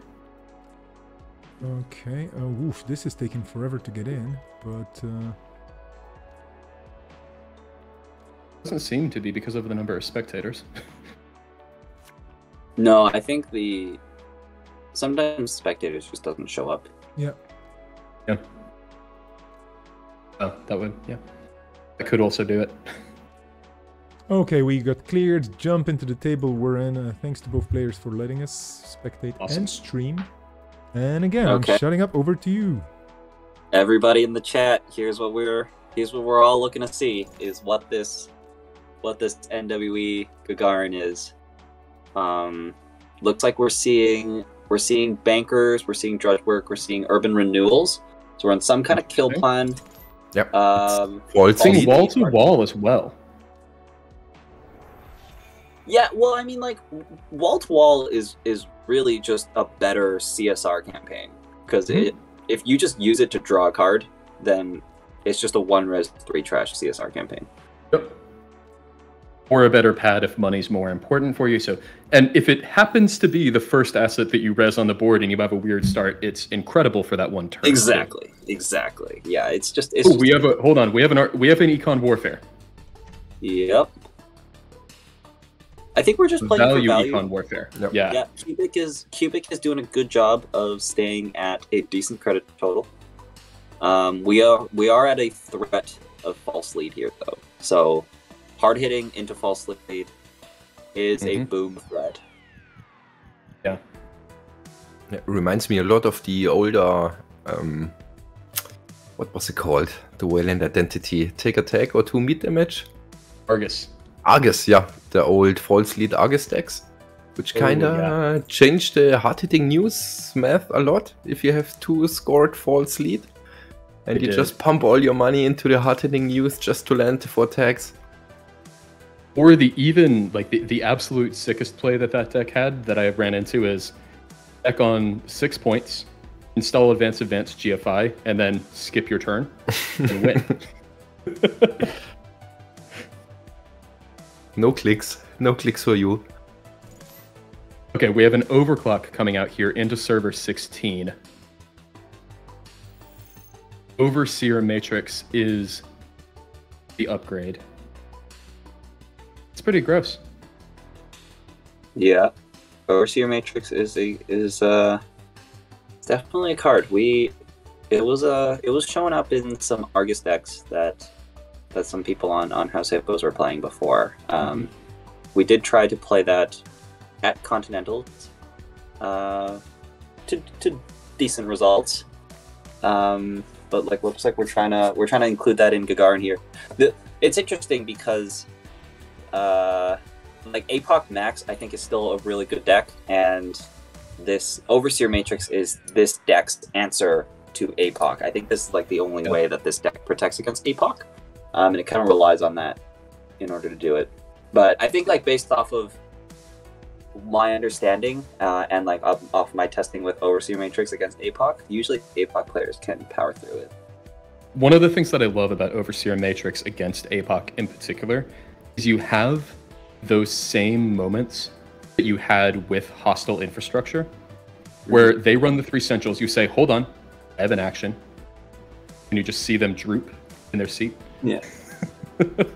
So the thing is, though, like, with Argus or with, like, other IDs, usually they have a lot more ice. So if the runner's running 3 centrals and they're breaking a lot of ice, and then you suddenly, like, res Overseer or you res Hostile Infrastructure, then that can be a problem. But, like, a lot of the times, like, your Gagarin deck probably has, like, 30 assets and 6 ice. So, like, you know, there's probably not a lot of ice that the APOC Max has to break through. So if they're just going through and they're like, okay, well, you can't APOC this turn, fine. Like, I'll just trash it and, like, go again another turn. Yeah. This Mausolus in R&D, definitely with Stargate on the table for Max right now, probably the ice that you really want on R&D, I would guess. Yeah, it's an annoying text to get through, really even more annoying to break. Yeah, Mausolus is just a good piece of ice. Do we know if this table is on a 2-for-1? I do not. I would guess probably, because I believe that one of them was on 21 points. I think they both are. I'll check. Yeah. We have at least one player on 21 points in this matchup, so I would assume so. Both of them are, yeah. Looks like this is a 2-for-1.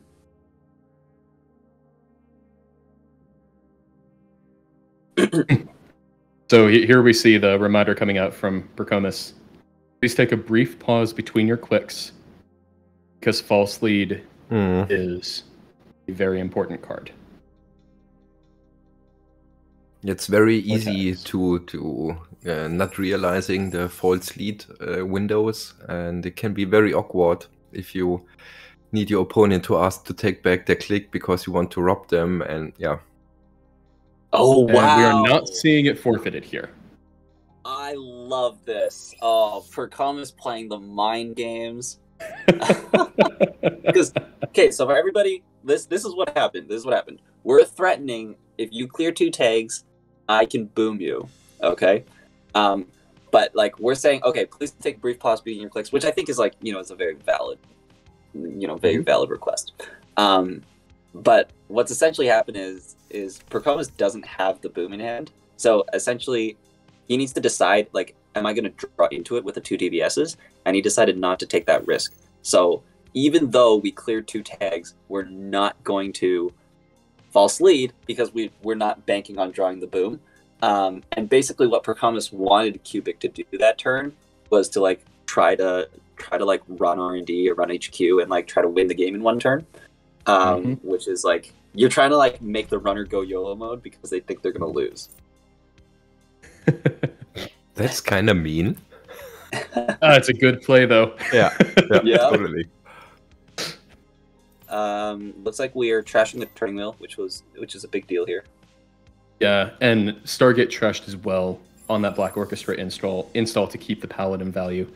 I think makes sense because Stargate through the Mausolus is dreadful. You have to hippo that Mausolus for it to be an even somewhat palatable play. I wonder if we have like preemptive in this deck. I imagine we do, because I'm wondering, like, this bankers group, if we go after this bankers group here. Yeah, that's a good point. Is it preemptives potentially spins as the recursion? Not sure though. It would kind of make sense to have 2 sources in a deck like this. Looks like we're not going to do that. Yeah, wall to wall, drawing cards. Once again, wall to wall, just a better CSR campaign. And there's a false lead. Danger zone. Yeah, now get those tags, and it doesn't matter how many pauses the runner wants to take during their turn. You can just skip it. Get those tags and you win, is what this says. Am I the only one that's like slightly depressed that we're like CTM scoring naked Ares and like Gagarin's scoring naked false leads now? And we're just playing like these asset decks that could just score naked agendas. I think it makes sense. There's a general perception that runner's very strong, so sometimes you have to go for higher variance plays, right? Yeah.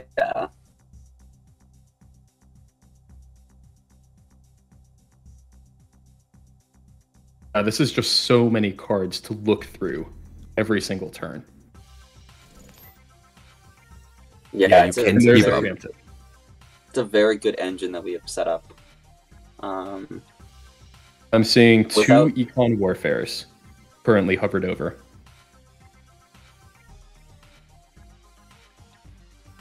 So does that mean Pecomis has the third hard-hitting news already in hand? Yeah, maybe. but we're still going to shuffle 2 econs and a hard hitting. I mean, even if he does, I think you still shuffle a hard hitting. Just in we're case, gonna you never know redirect if there's a into Omar. wanton or... Oh, and we got a Maw as well. Oh, We got a Maw. Let's Let's go. do it. Let's do it. oh, HBT. High profile. Trash is something other than HBT here. Yeah. Yeah, we'll see how much ice this deck has. Like, do we have an ice for archives here? And also, If even not, we do- if not, you have to think it's possible to draw it with all the draw that you get in a single turn, and there being only 20 cards in a deck. the thing is, like, there's still Hippo. Like, we can Hippo archives R&D HQ and get in there for free. But I think the question is, can you do that and still have enough money to not instantly lose to hard hitting? So that's what I think Percomis is mathing right now to see if we have enough money to land a hard hitting and then have boom the next turn. Yeah. And I think the answer is yes. I think the answer is we do have enough money. Okay, looks like we have a connection issue here, but I guess what are... Yeah, I think this is If it. that is the case, there are no outs then, right? I think this is it. Yeah. If we have boom in hand, this game is over. Yeah, or another HBT, maybe. Oh, sorry. Yeah, not boom. HPT. That's interesting. We're on HPT. Why are we on HPT? Can't get Maybe the trash, way- I think, is one argument for it. Huh. And maybe against Attack Messiahs, which doesn't show up that much true. that they might have expected. Yeah. That is a high profile for 8 meat damage. GG. That's interesting. Wow. Oh, that is a win on a 2-for-1 for Percomis, so definitely keeping Percomis in the chase for the top. Let's see, what tables are still playing? Yeah, the games are So getting because- brutal and fast. Let's pick something. Let's see. Tug is playing Adam on table 2. It looks like that game is still going. Checking in just to make sure that... Oh yeah, it's Tattegat versus Nimzoid, right? Yeah, I'm just gonna check in with them again just to make sure that they're fine with us jumping in. It's gonna take a while to get in. But we had 2 games, 2 2-for-1s and 2 kills, right? Yes. Very violent kills as well. 7 meat damage, 8 meat damage. Yep. Not playing around this year. Okay. I haven't seen a HBT kill in a long time, to be honest. Yeah. Yeah. They're back in season. We got the go-ahead from both players. We're jumping. Well, winter is coming or whatever. We're jumping into that table. This is looking very big. Yeah, go! It's over to you. Look at all those resources. I'm having to zoom out because of the runner here.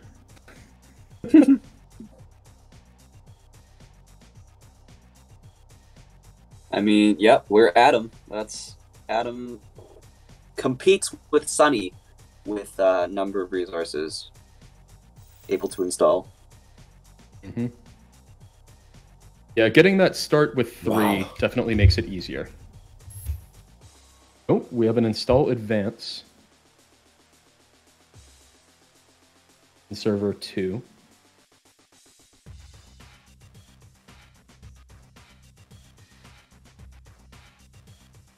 Adam on 5 points right now, so very fragile board state with all of these. Now, oh, this is an interesting thing. These logic bombs do not work well against the Nancy. Now, obviously, Adam on 25 credits, not relevant for that particular ice, but it is an interaction that early in the game, if you have these logic bombs and you hit the Asmari, that can go very poorly for you, right? Yeah, I mean, we've seen this Asmari deck already. I doubt they're on 2 Anansis. I don't remember what the influence we saw last game was, but I don't think it works out that they can have 2 because it is a 4 influence card. Looks like there was a DC.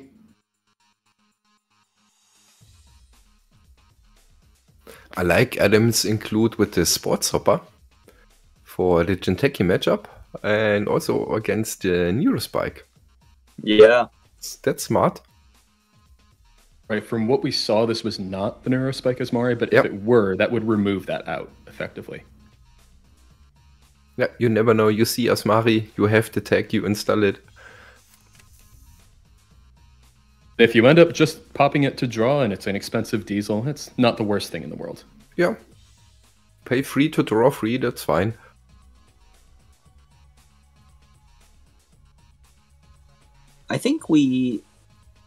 I doubt this table 2 for 1. I think it's safe to assume they didn't. So I'm not sure what the result of the first game here is. Okay, the install advance was a QPM.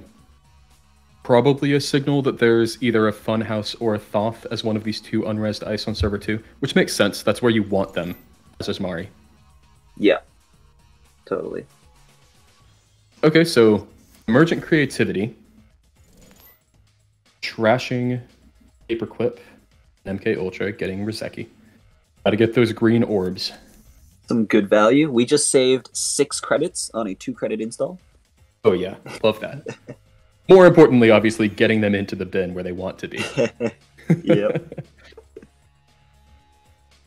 One of the cool things about emergent creativity is that it does say any number of programs. So if you have multiple cards with value like that, it does let you get all of them at once.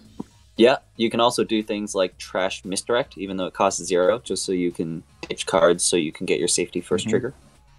Yeah. Very cool.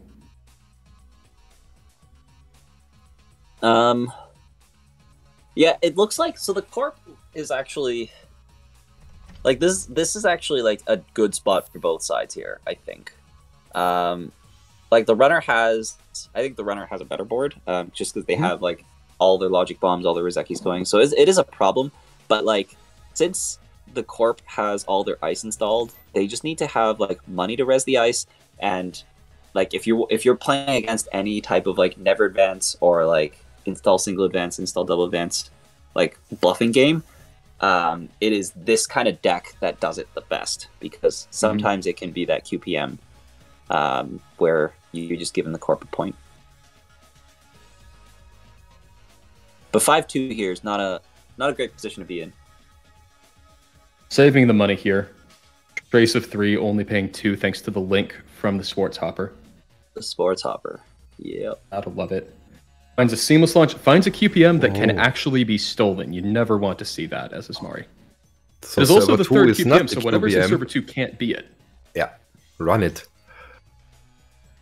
Especially since you saw the seamless, right? Yeah, that's a good call. I think it's a good chance that server 2 is a 5-3 here.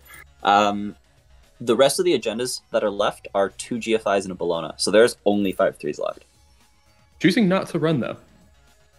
Okay, so I think Nimzowit's going to score here to 5 points. Yep. Seamless. Get out the GFI. Is the GFI okay? The thing is, though, I think Tug to Gut here still has to misplay somehow for the corp to win.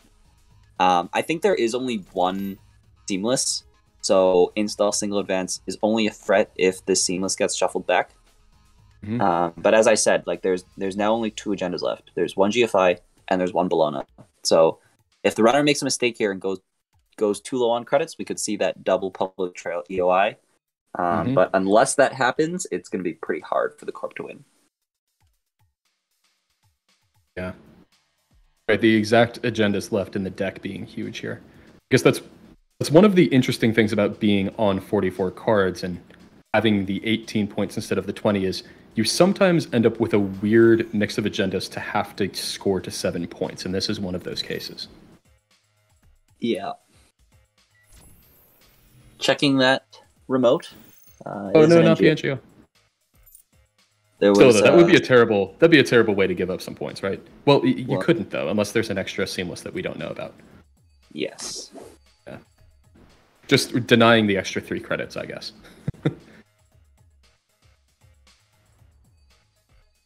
Playing some good old reg at him with 41 credits and 3 logic bombs. As one does, yeah. I think what happened here is that, like, especially the early GFI steal, like, probably got the Atom going really early. There's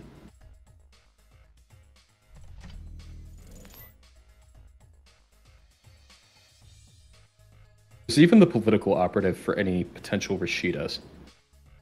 Yeah, the Atom's in a really good spot right now. I don't think you want to fire Rashida here with 8 cards left in R&D. And with pad tap on the that's a good point though. Only 8 cards in R&D. Milling is it's never anyone's first choice of game plan, but it is a potential game plan here. Looks like we're going to keep checking HQ. I'm curious. Like, I think I would poke R&D just because, like, the ice is not rezzed. Like, if you poke R&D and they res it, and then you're like, okay, I don't want to deal with that, then we just bolt on after. Is the worry the upgrade? Is the worry that you're going to get Keegan laned if you poke it? Oh, true. We have Keegan lane. I forgot about that. Yeah, that is a real concern. If we lose this in Golo, maybe that's why we're not running the remote. But we are running now. Running now. So there's a this fun Keegan house. lane can be a problem. Yeah. So choosing Obviously to he take doesn't know here. about it. Yeah. You don't know about the Keegan lane Oh here. yeah, does Toxic know about the Keegan lane? I don't think Good so. Hey, we question. haven't seen it yet. Good Maybe question. from we the have top to of R&D? We have to assume.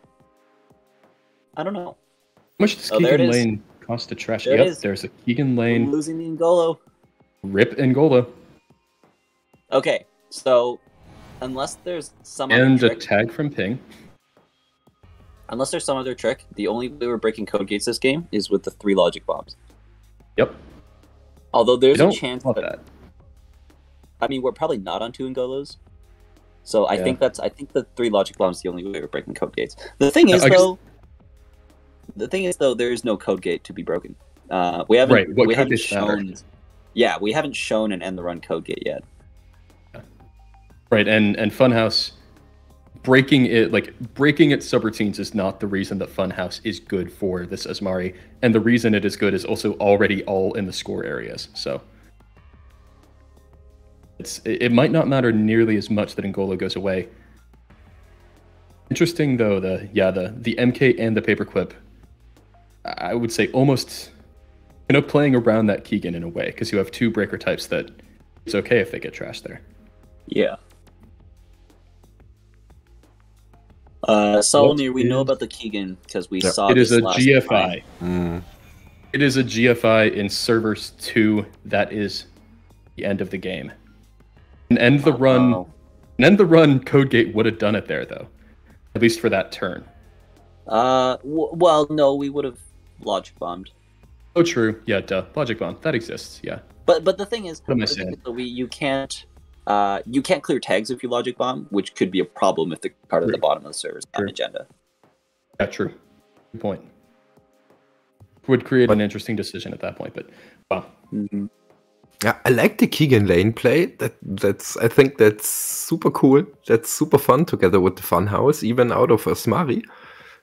But I think the matchups were a little bit unfortunate. The first one was the Anarch, now the Adam with the Heap Breakers. I think if you play Criminals, and maybe that is the idea behind the Kigen lane, it's much better if you maybe trash the one of Amina, or the one of Unity. And so we're just jumping around, looking at all these games here, because I think there's still like 28 minutes left in the round. Yeah, Django Rotom, but that is a potential one.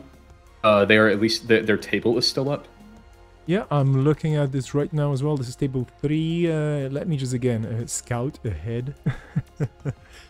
But yeah. So, do you think Adam's gonna make a big showing in the top 16? Huh? Certainly in a position to. Yeah, in a position to. It's tough. Like I tested Adam a little bit, and it was it's a very swingy deck. Like if you get set up early and you get an agenda early, then like you're just like it's smooth sailing the whole way through, and you're just gonna crush some corpse. But the problem is if you don't get a good start, then everything like gets worse the further down the game you go, and that's kind of the pros and cons that are in play there. Yeah, so we got cleared. We're in the table again. Over to you. Thanks so much for commentating. I know it's fun, but it's also hard work. So cheers. And by the way, Sokka, you won a raffle. I don't know if you noticed. I did? Yeah. No. There you go. Commentators win raffles. That is a thing. Grats. So this is a PD versus Max game that it appears is going extremely quickly. It is turn 3, end of turn 3, and there are 4 points in the score area for PD. Just normal sentences in Netrunner right there. Looks like we're seeing a big Max. This is just a reg Anarch. We're seeing a lot of Big Max today. Yeah. Overclock into R&D. Presumably have those credits to take out whatever this upgrade is. Lyceum Grid. Not a bad one to get rid of if Stargate is a big thing for you. Even on the Fencer. So on the Fencer to make that completely free. And we do in fact see a Stargate. What would you take? Yeah. I think the PD... Oh, yeah, it looks like we're just trashing some ice. I think the PD like got off to a very aggressive like agenda start. And the Stargate is... I mean, like, we are Stargating through this Spin Doctor, so we're not going to steal an agenda this way. But it'll at least keep a little bit of pressure on the corp here. Right, trash enough Ansels and it makes the late game much easier for you. If you get to a late game. I mean, the runner here will have to keep their money in a decent position, because they do need to keep tabs on this remote. Because the corp can just, if they have enough agendas in hand and enough agendas slip through, they can just straight up score out. I guess another thing that Stargating there does is ensures that you don't let them get a seamless. Because obviously, like if you can't keep tabs on this remote, getting those seamlesses is very, very dangerous. Yeah, totally. Yeah, supposedly there's already one in hand with the Cyberdeck Sandbox scored. So I think the one was returned from hand, but we didn't see that. That makes sense. Yeah.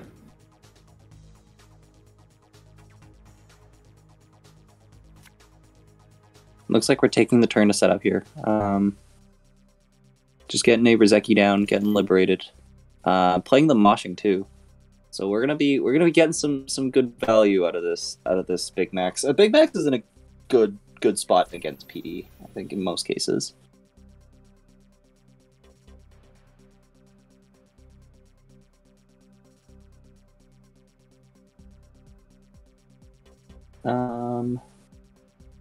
Spin Doctor getting back a hedge fund and an Ansel. Yeah. So Max setting up the board. Seeing Keiko, which tells us we're not on Ma. Ma is the other hardware or other console that we've sometimes been seeing out of big mechs. Yeah, with Fencer on the board, obviously threatening to immediately start getting Keiko value that way. Yeah, hey. We have to find something to spend money on, though. But the PD usually has stuff that you can trash. Ooh, we have an install advance into server 1. Very aggressive play here, saying if you can't get into server 1, this could be game. You know that I have the seamless. Okay, so this is what's happening. This is a problem with all Anarchs, is that sometimes they just don't draw their breaker.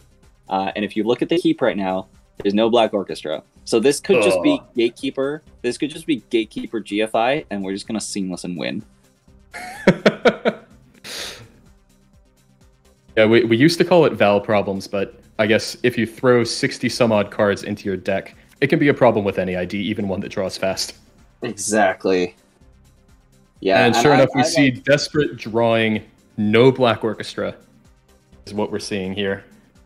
Yeah, in the heap there is only Paperclip and MK Ultra.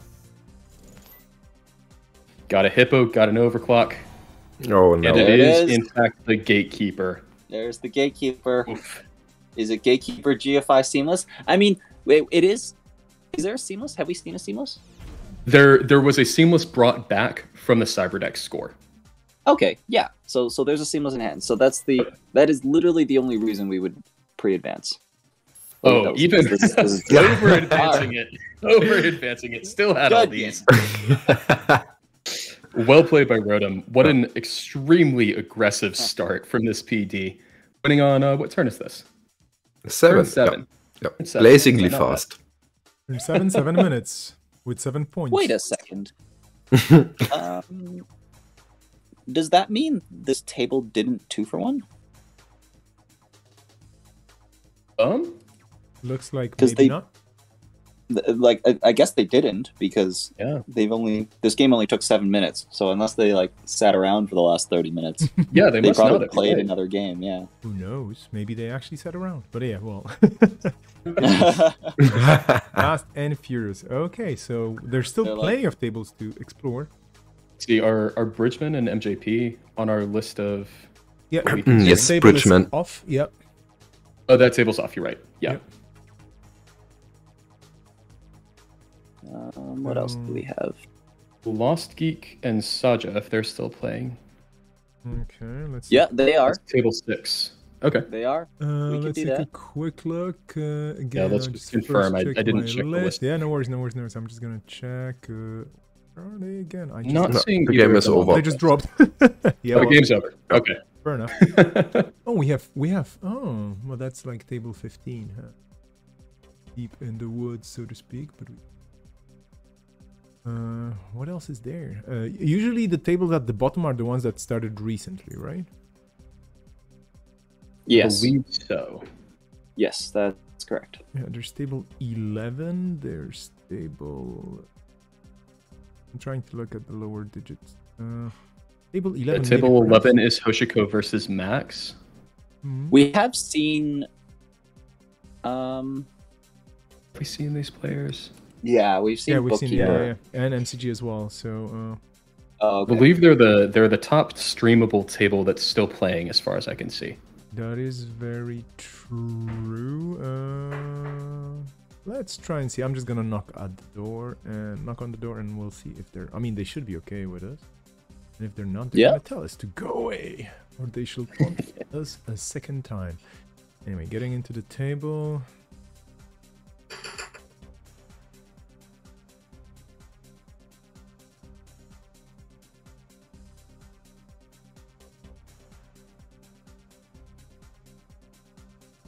Hard to type this late.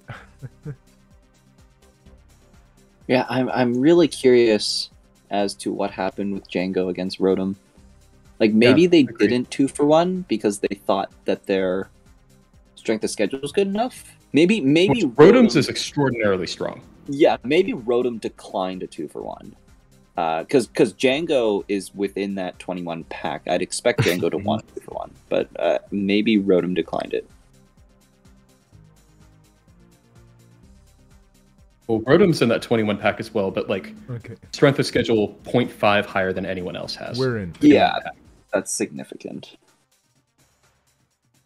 Okay, over to you. So we're going to table 11. 11. Okay, cool. We have a Polana, a Lacosta Polana, with a Nancy resed, with some Kakagos resed, with some Thimblerig resed, on 5 points. Ushiko, currently flipped, getting into Trashless Lacosta. And a ganked an archive, so that's a gank deck. Oh, whoa! A ganked? I did not see that. Just getting some There we go. some value out of Ganked and Nancy. You know, as one does. Yeah. You can kill people that way. People do not. I mean, I certainly do not expect a ganked, and will die to it if you do it to me. Yeah, you gotta be careful. And a lot of the times people don't really think about it. Oh, and here is the problem with Thimblerig that we see. Thimblerig, it will cost 9 from Thimblerig alone to get through this server. Yeah. No matter how many cards you draw. So, Yeah, right now it's just there to protect against the hippo right now. Which is a great use. Mhm. Yeah, Thimblerig's just such a good card. And we are threatening game here with potentially another Lacosta and a 4/2. Yeah, there is enough money to do that. Lacosta costs 3, so it would be 5 total. And Looks like is it's that not- what we see? Nope, start of draw turn. Oh, It is just an advanced. longevity Oh, Seamless launch! wow. Oh, even gets the 8 credit Cyberdex just for style points. On top of the Lacosta. Yeah. Wow. Okay, Oh, another man, great use what of is- seamless launch we're seeing there. So for people in the chat or I guess streaming as well, do we know what the record is for the number of tables visited in one round of Netrunner? Oof. I do not. Let's go for it though. Yeah, let's keep going. I mean, there's still people playing. As long as there's Table people playing, we're 13? gonna stream. Well, Table table 13 is 13. TD versus Steve. Yep, it must have been start very recently. Okay, let me knock at the door and see what they say. 13, right? Yeah, this is a lucky number. 13, near the bottom.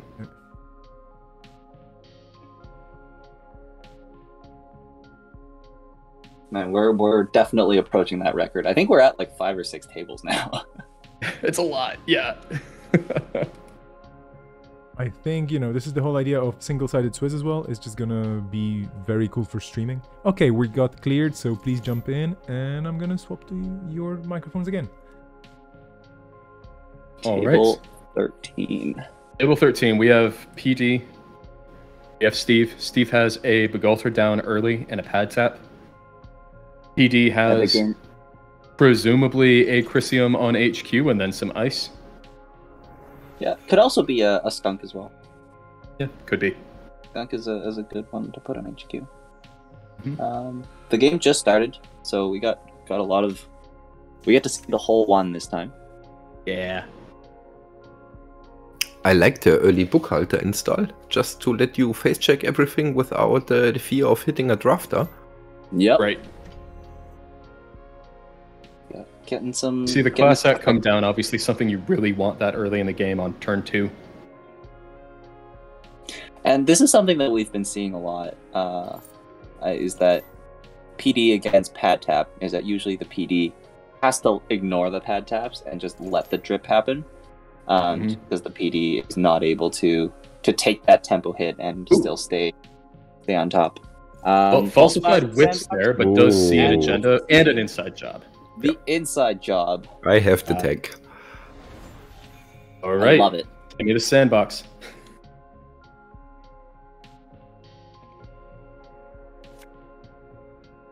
Gotta love that. So another ice going down on server 1, preventing that single inside job to get in play in the future. Obviously, Boomerang still exists, so not necessarily a safe server right now, but No, and both have to be non-sentry eyes, True. Mm-hmm. or Right, at because least Bugalter- the innermost. Yeah, Bugalter gets through Drafter for very little money, assuming you have enough to start with. We have the Pennies Haver coming down.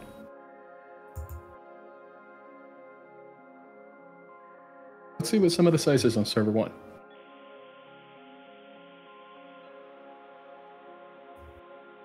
Or not. No, Just we're just Not going to see it. tranquility.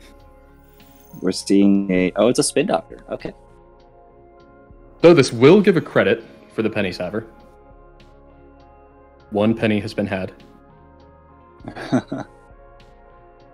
Is there a pronunciation thing somewhere? I think there is. Is that how you pronounce that? Oh, it absolutely Yeah. is not. It's 100% actually Penny Shaver, but I like that you can pronounce it Pennies Haver instead. That's cool. That's cool. I was sneak I remember when like cards were released, there was like this document listing the card and like the pronunciation of the cards. Oh, Sneak Door taking the Void from HQ. That's big. At least we got the bones down. Yeah. That'll be very nice, and then we can actually get a Steve trigger here.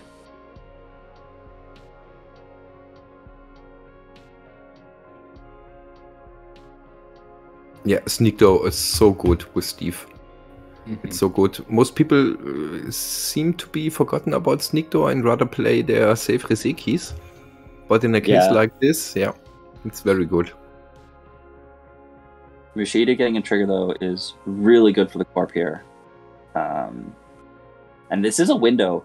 Like the corp can just like jam an agenda here. Steve getting Especially with the getting a headphone. sure gamble back, but does not quite have enough money to do that, especially if Archives is actually iced up. Yeah, this is good.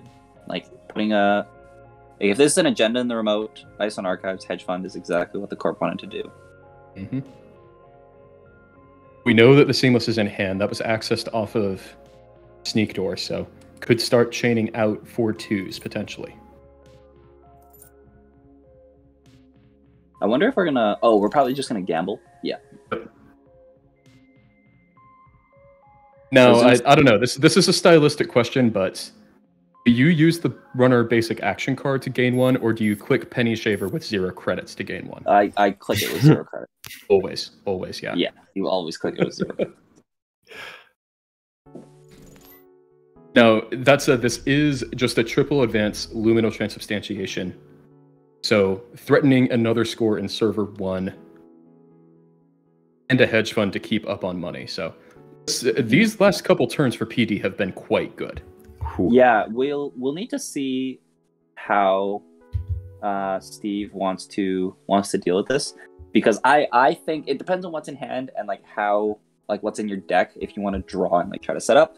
But like personally, I kind of like the like run around, poke around, see what this ice is, because like as you said before, like especially because we have the Bugalter down, I'm happy just face checking into any kind of ice here.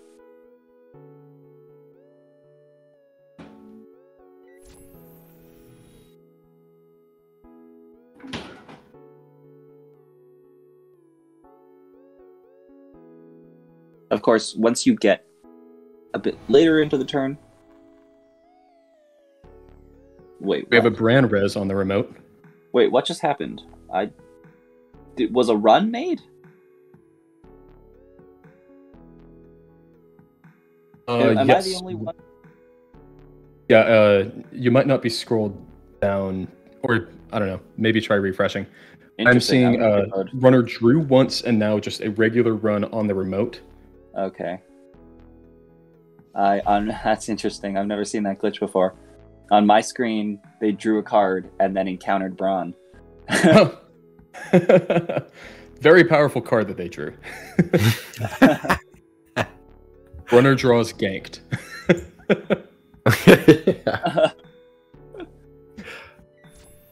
So that is just break the install subroutine on Bran and then let it end the run. Now running to HQ try to get more value with Steve. The drafter, so you can break this and it doesn't cost you that much. Yeah, the corp's on low money now, right? So we can start, like, especially with the HQ ice now rezzed, like, now you know what you need to get in.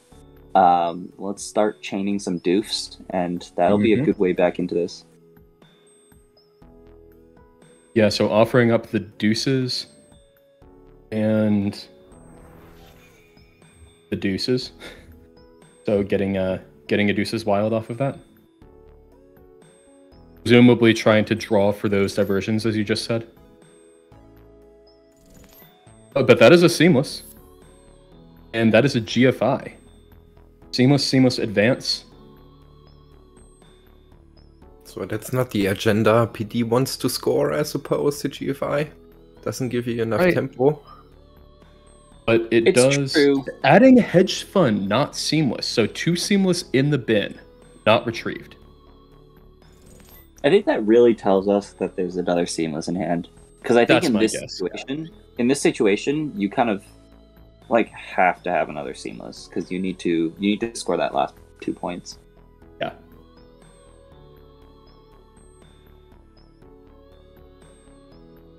Probably signals no agendas in HQ or a very short window to draw agendas in HQ, because if there were any others, you wouldn't install the GFI. We are down on 1 credit though. And Steve is up on 12, so potentially free reign to get into some of these centrals. Sure enough, running HQ here. Yeah, this can be a problem. Like the corp here needs either ice on HQ, but I think the preferable choice is to get a Tranquility home grid in the remote and then just basically duck the first doof. We got a Paul up. We have a. Well, that's going to make breaking this remote in the future much easier. We have a window to kill those voids, a window to kill those skunk works. Chat saying that this should have been a sneak door run, which I would agree. Good totally. point. Yeah, totally. I mean, for style points, if nothing else, but also because it's cheaper. Clicking for 3. Do we have a doof? We're looking for a doof. It would be a great time for it, if there is one on Steve's side. Looks like drawing to try to find one. Sneak dooring in this time to HQ.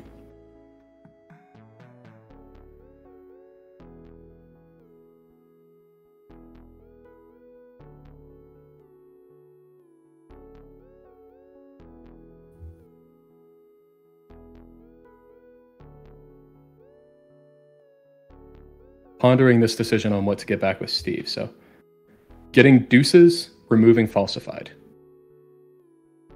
That makes a lot of sense. We offered deuces falsified, and the corp does not want the runner to have a falsified here. Agreed. One of the ways that you beat the runner here is making them check too many times. So. Oh, finds the seamless launch, not happy about it.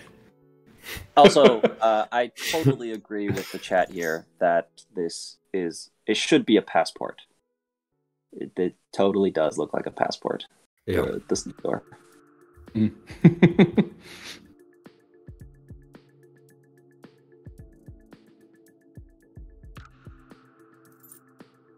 Clicking for more money. Are we installing a card in the remote? Oh, we're hedge funding. That's right. Yeah, that was a big window there. If we were able to doof that last turn, then the corp would have to click for more credits in order to play that hedge fund. Now we're at 10. We are potentially threatening to get that last score. Although paperclip in the bin now means that we can break that brawn. Not cheap to break the brawn. Might still be easier to click through, but if you click through, then you're at the mercy of skunkworks. So. Yeah.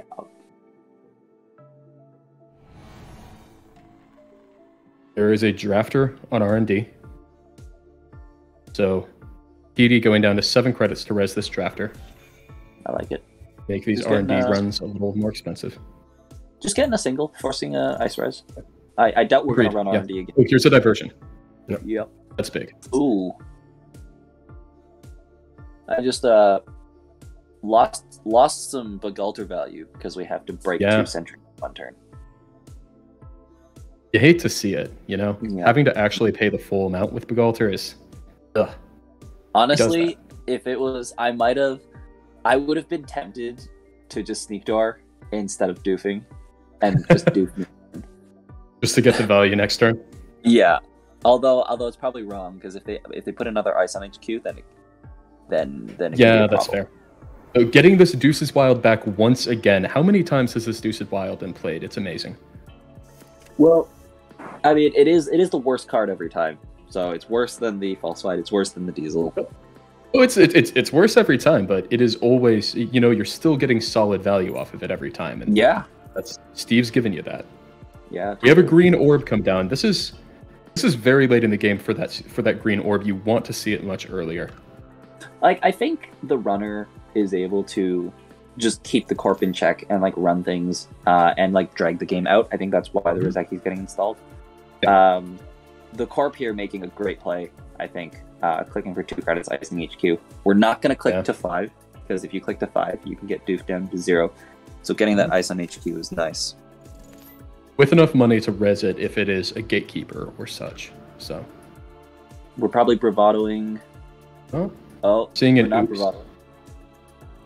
Okay, well there is a bravado. There's a bravado in HQ. The reason we took that back is because we didn't have 4 credits to break Drafter. Mm-hmm.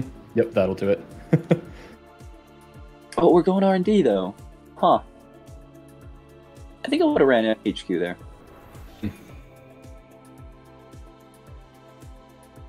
Yeah, I think I would have ran HQ there. You get like a bit more bravado value with the extra ice, and if they res, then they probably, like worst case it's Gatekeeper, they go to 0. But now the ice is res. Gatekeeper fires a game loss right now. Game loss for who?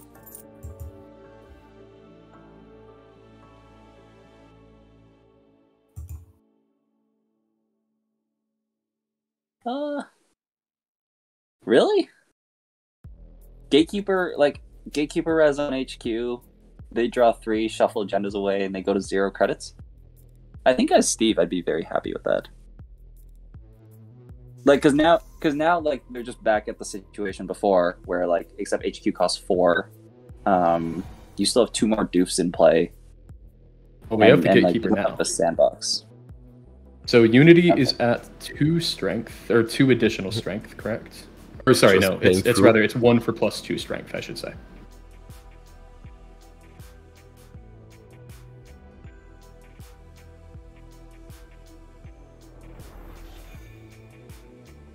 Slowly stacking up these counters on turning wheel. Removing bravado. Getting bravado. So you're seeing some of the strategy of Steve here, saving some of the very powerful cards to make sure that you get one of them back once you have multiples, rather than just always getting that deuces back.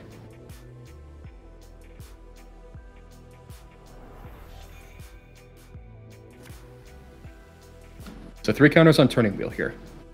Knows what's in R&D. Knows a few cards out of HQ. The hedge fund here. Credit this one's really good. Pretty clutch. Yeah.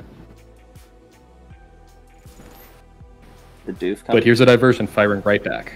Second drafter on HQ. Oof. Costing us 6 to break through. Brings the corp down to 1. Yeah, the Steve's looking good. We have to be careful, because if the corp gets too much money, like if they get like a small amount of money, they can start putting things in the remote. But the thing is, like, we are kind of in doof territory here, because we can now like Steve for a doof back with Sneak Door, and then go again. Yeah, it needs to be next turn, because obviously this is a successful run on HQ, but it can happen very soon. Yeah. The problem is, though, the corp only needs $3 to threaten a score. Like they next turn they go like credit, install in the remote, and you kind of have to go check that. I think it's time in the round. Yeah, time in the round has been called here. Oh, and we're Oof. That is a brutal time to get time called in the round if you were Steve. Yeah. Oof. I think That's the there's second time we've seen this. Yeah. That's just game. We saw this last game as well, or last round as well. Yeah, that the runner did not end their turn fast enough. Yeah, runner turn was not over. Yeah.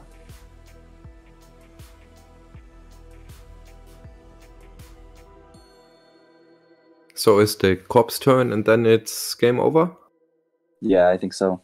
Yeah, according to Active player finishes their turn. The other player gets a turn, and at the time was called, active player was the runner. Mm-hmm. That's absolutely brutal. Yeah, but to be fair, Sorry, go on. To be fair, Steve need to steal at least 2 agendas here in one turn. It's possible, dash, right? Yeah. You go like mad dash or not, and you just like access 3 out of R&D. Oh right, yeah, we have turning wheel. Yeah. Yeah, that's unfortunate. It's especially unfortunate because it looks like the runner was just in the rhythm of clicking for credit, so in theory would have wanted to spend that last click to do something else. Yeah, but that's yeah. You hate to see him end like that. It'd be nice if it were easier to tell people what time in the round is, or if there were 5-minute warnings or 2-minute warnings or such. But that's definitely a cool idea. Regardless, that is how that one ended. Yeah, it's a cool idea for a Jinteki.net feature, like a central timer. You just start a round for a whole layer of games, or like a grouping of games, and then just there's an in-game timer. I have no idea if this is like possible to code and how it could work, if at all. But if anybody out there is a coder and is smart enough, Jinteki.net is open source, so just jump in. And yeah, time has been called, and there were only 2 tables left. The other one is most likely still finishing. We're gonna be waiting for the results. Good games, and people already saying in the chat it's probably super easy to code. Well, if it is super easy to code for you, then you do it. Do it, please, because I have no idea whatsoever how to do it. I'm just good with clicking buttons. But yeah, I would really appreciate that as well. And all the other tournament. There's an interesting problem at the top tables right now. Not enough Apex. I agree. Yes, that is one of the problems. The other problem is that Bridgman and Tugtagut both swept, which means that they are going to be at 30, and what I said before, you need to be at 33 points to basically be decently safe at making the cut. Which means that Bridgman and Tugtagut are good to ID. However, I believe they were paired for round 4, and they ID'd in round 4. So they will not be paired against each other, which means that both Bridgman and Tugtagut will be paired down, and they will potentially be forced to play against whoever they get paired against. Probably opponent won't take the ID. Obviously, I assume they would not take a 2-for-1. They only need to win 1 game out of 2 in that scenario, but it is interesting that we don't get IDs at the top table in the last round. So by the way, sorry, go on. Yeah, Nimzowicz got swept and NJP got swept, which was the players who were paired against Tugtagut and Bridgman. So I think they are out of contention because the 21s will be sweeping up to 27, and then the people on 27 will need to 2-for-1 again to go to 33. So that'll be quite the fight at the end there to see what happens. Yeah, all of this because there's just such a gigantic, extraordinarily large number of 21s. That basically you can't sneak in at a lower point total, it seems like. I think this got solved by a lot of 2-for-1s. I mean, we see a ton of sweeps, which I would say just means 2-for-1s all over the place. People just playing 2-for-1s to play faster or have a result that would make them happier. Here we go with the numbers, by the way. This is round 6 standings after 6 rounds. Indeed, after this we only play the last round. So let's see. Looks like Snoop is being paired against Tug. Back to the gut? Oh, wait. Well. No, Snoop is paired against Bridgman. Okay. and Tugtugat is paired against Saja. So Snoop has a decent strength of schedule. So maybe Snoop. I doubt it. Will Snoop be willing to ID? Well, let's take a look at the pairings, by the way. And then there's still a heap of people. Well, a considerable amount of people in 24. And that still also opens up possibilities. Let's take a look at the pairings. If they pop up here, round 7, indeed, we have the pairings. And, yeah. So Snoopy and Bridgman. Pug versus Saja. Honestly, I think based off of what the standings are right now, so we got 2 players on 30, and then the next 7 players are at 27, which means the top 9 is at 27 and 30 points. You could see some IDs from those people on 27 points. Interesting. Yeah, and like the people on 24 still have a chance actually. Yeah. Because they still have a good chance. Because Rotom definitely in the best position of them. Highest strength of schedule in the entire field there. Yeah, Rotom could do this. Actually, that's interesting because I think the 27s, like I don't know what I would do if I was in a 27 right now. Because if you're a 27, like in between Perkamus and Saja from 5 to 9, where your strength of schedule is like decent, but it's not at the top, then I don't know. Like, do you 2 for 1? Do you play it out? Yeah, you have to worry about higher strength of schedule 24s sweeping up. Exactly. Yep. Yeah. Now, admittedly, the higher strength of schedule 24s, there's not a lot that are higher than 7th place at the moment. We are seeing an ID on table 1. Snoopy and Bridgman did ID. Okay. So that's the top strength of schedule 27 and second in the standings on 30. Second top strength. Sorry, second strength of schedule. You're right. Yeah, but I think Tugtugat's gonna have to play because Tugtugat's against Saja, and Saja Lowest is strength of schedule 27. Lowest 27. Yeah, so I think they're gonna have. Do we want that game? We could look at that. There's 2 Adams on top table. 3 Adams. Sorry, this is so much fun. Amazing. Yeah, I'd be up for that one. Let's do it. Yeah, let's scout and see in the meantime. And so just to make clear, Sokka, you're playing tomorrow. Panzer, are you playing tomorrow? I'm not. I'm on comms again tomorrow. Oh, great. I mean, I won't be here. I'm just curious because, well, yeah, Shorty, what about you? Are you playing tomorrow? I will play tomorrow. Yes, absolutely. So please, I mean, without giving us any scoops about your decks, how do you see yourself if the field was similar, or what are your observations while I go in and check if we're allowed into a table? Well, I expect the identity spread to be quite similar to today. The more games I see, the more nervous I'm becoming because I'm oh, shoot. Yeah. Well, it's always the same. The more games you see from the day before, you think about why didn't I tag for this or that? But yeah, we will see what will happen. I'm looking forward to it. Gonna be a long day tomorrow. Yeah. I can imagine. Oh, okay. Actually, so table 2 is also discussing a 2-4. Sorry, not the 2-4-1. An ID. So chances are we're not gonna see that table.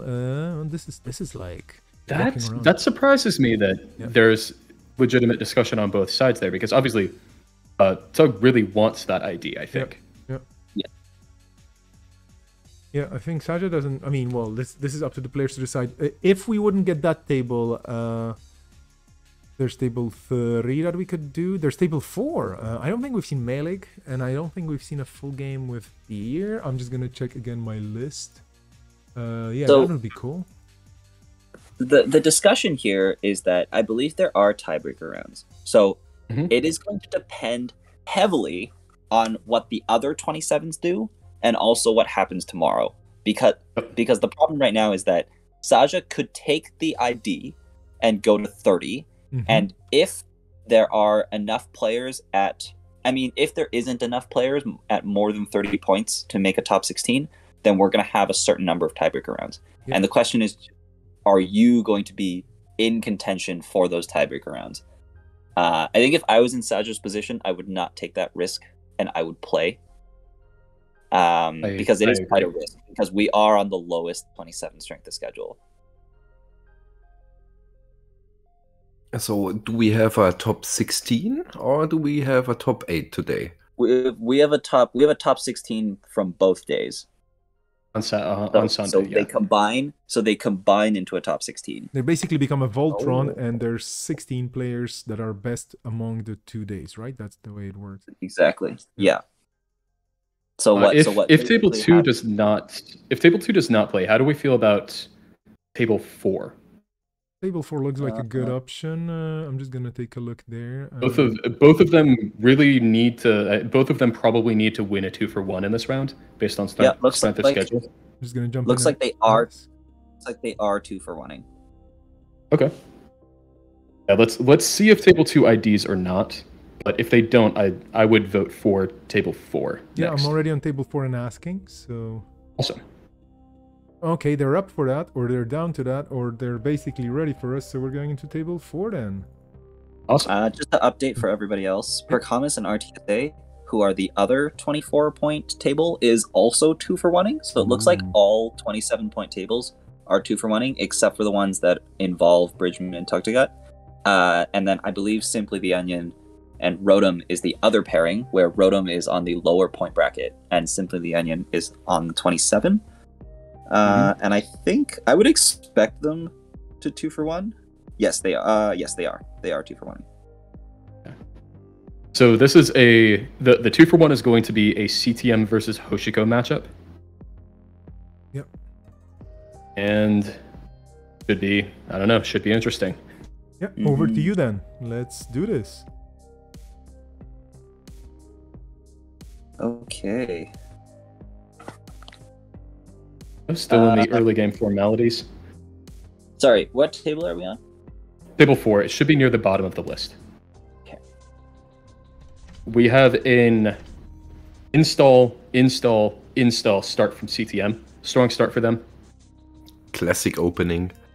Gotta love it. We're against the Hoshiko. This is a 2-for-1, so this is the only game that we're gonna see. And it will likely determine whoever wins. Dear saying install was for the stream. That is an HQ run, a Spin Doctor in HQ, leaving that there. Seeing a card in R&D. Last click is running HQ again, finding a Sansan. We're just getting some safe accesses here. Flipping Hoshiko. There is a Bankers on the table. So that's going to start ticking up. Definitely a card that you want to eventually take care of if you're Hoshiko. But no other start of turn reses there. And no AR enhanced security. Yeah, that's so which interesting. Is crucial. Yeah. Like, a lot of the times against CTM, and this is just like a good general tip against CTM, is like if you consider the cards that are not being rezzed, you can narrow down a lot as to what it is. Like we know it's not DBS, we know it's not like Pad Campaign Maryland, we know it's not Bankers Group, it's not Ares. Like what you're left with is like upgrades, a Mani Sinai, or like a Naked Beal.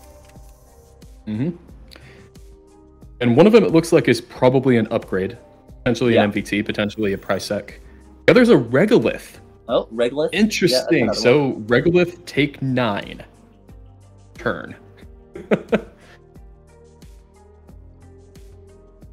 Opening that credit window for sure. 17 credits versus 6, dripping up to 8.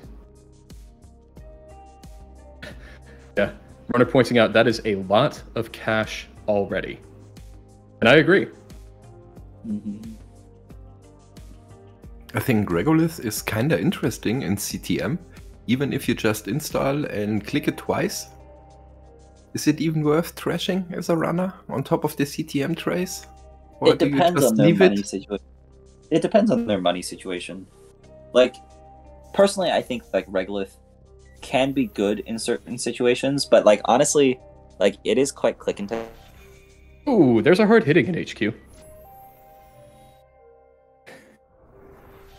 probably important to know that there is a hard hitting in HQ, because we could see that come down very quickly, just as value, tempo, take your tags, spend a turn clearing them if you want to.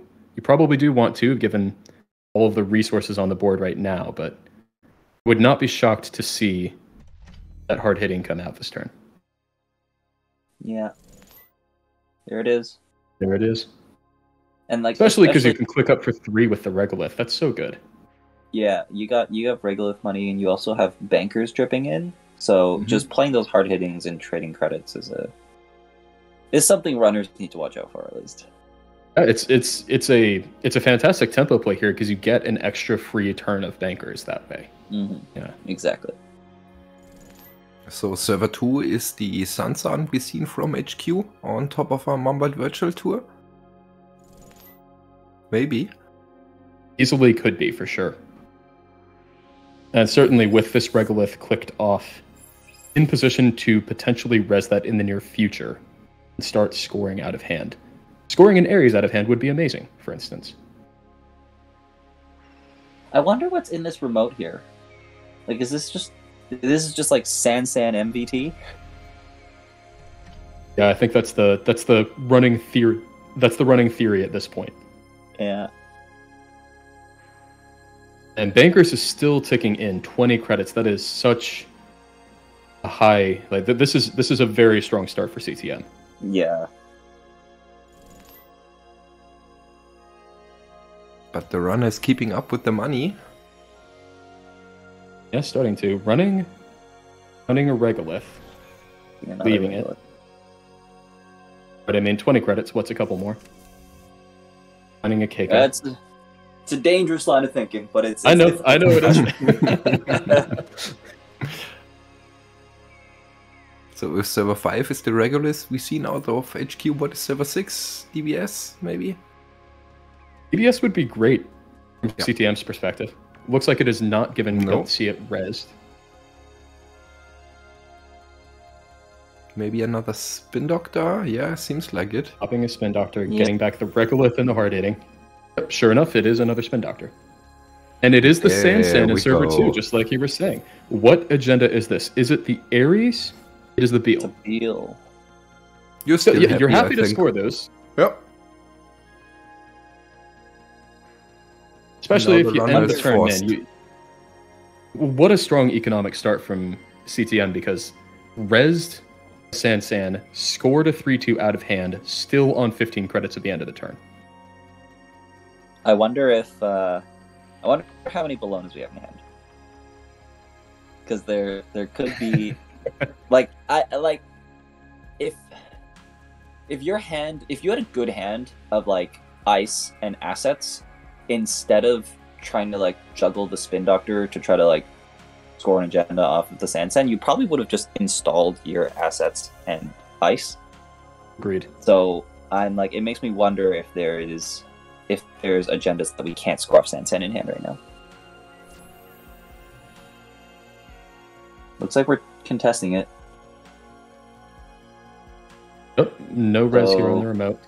Right, so we're at $9. So we're trashing the Sansan and then accessing an MVT that we can't trash. Nope. Nice. Oh, Unless it's a Prisec. If it is, that's a bit of a blowout. Or at least it's a definite annoyance. You have to spend the entire rest of your turn and all of your money clearing those tags if it is a prize. It should be a virtual tour. It is a virtual tour, yeah. Yeah, it should be a virtual tour. Because usually people don't install Prisec on its own turn 1, but they do virtual tour. Now the banker's still continuing to tick, so that Sansan has been trashed, but they are on they are on 16 credits after the banker's trip here. It's actually a problem if we get newsed here. It's a big problem because we have $12 on this liberated.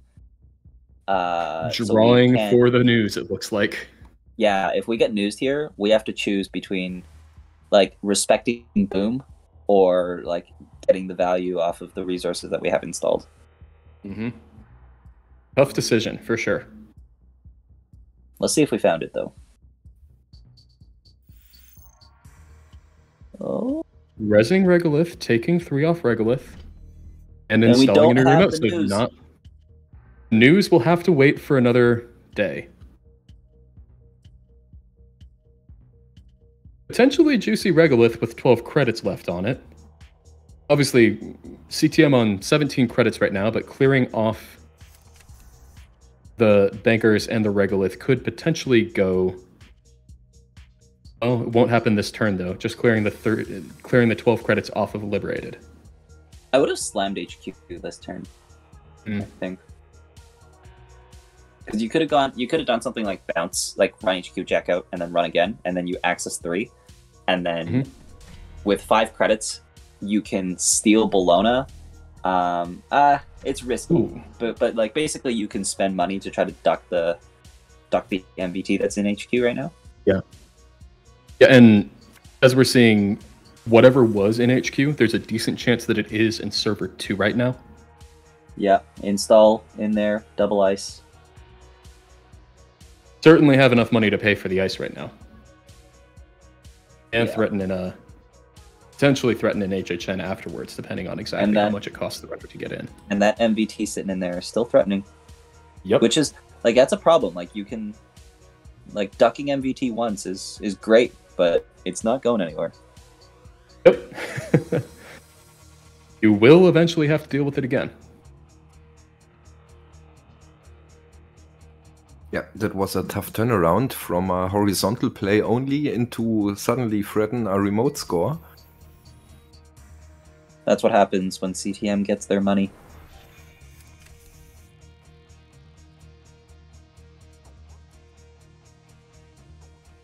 Interesting. Running archives, installing pad tap, ending the turn on 20 credits. Anchor's money ticks in. We have an Amani. Okay, so what is the agenda out of server 2? That's a trace 3, and that is a big threat to actually clearing the board at this point. In the Ares. Ares into Amani.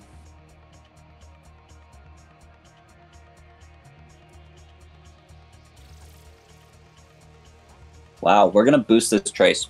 We're gonna try to take out these turning wheel counters. So it is a trace 8. The runner has to pay 7. So that's tough. I think I'd still play. I'd still pay it. Your turning wheel counters are kind of all you got to win this game at this point. A little bit, yeah.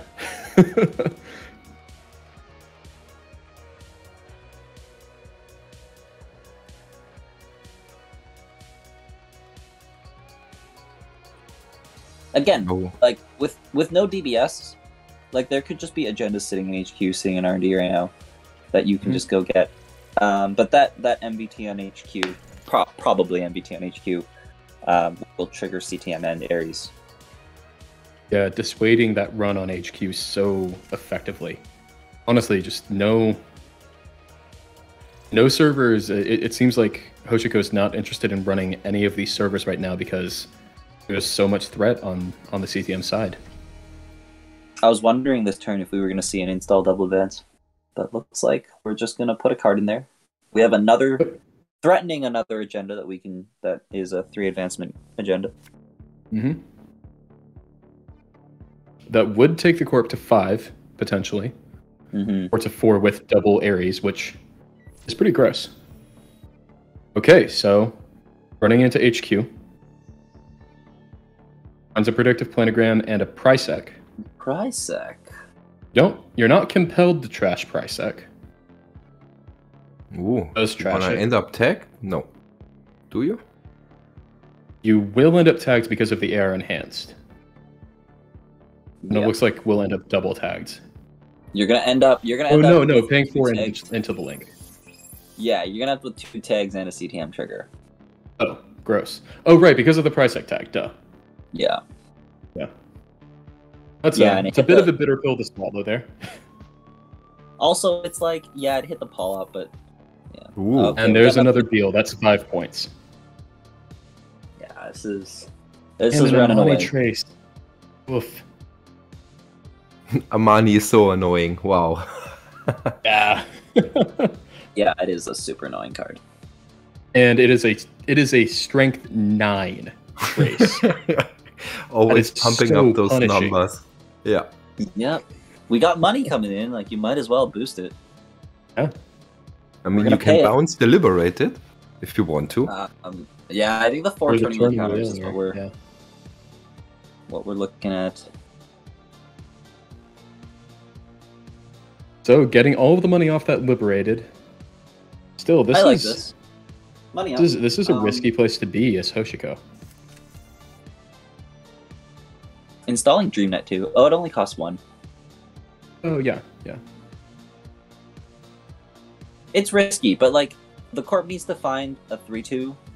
So you have 2 options. You either like check the remote to see if they have it, or you like bank on them not having it, and then you can just do a turn where you go like run HQ 3 times and then run R&D and see a bunch. We are missing a Black Orchestra, so we have Paperclip and MK in the bin. The problem is this Amani, because you can't, like, when you steal an agenda, the Amani's going to trigger again. Mm-hmm.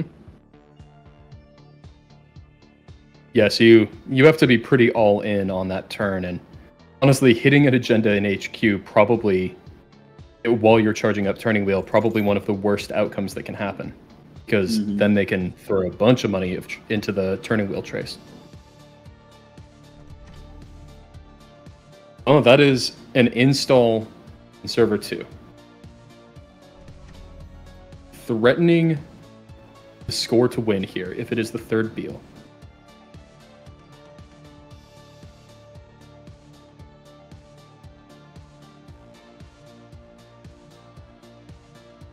And we don't know what ice Deer is on. Like, it might just be ice we can like just walk through. Oh, we're gonna see 3 cards in HQ. Mamba Temple, F2P, hard-hitting news. Oof. Yeah, like the only card that would be in HQ is Bologna. Yeah. But yeah, like once we like scored some agendas there, I would have probably guessed that they're probably more in R&D now. Yeah.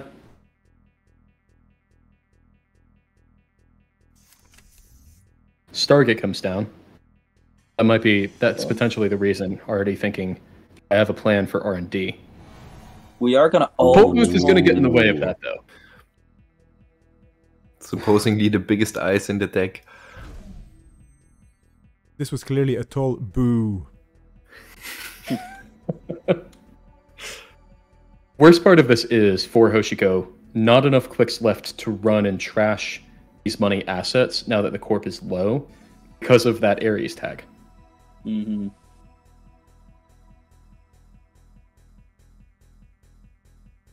Looks like it's not a Beal in the remote, though.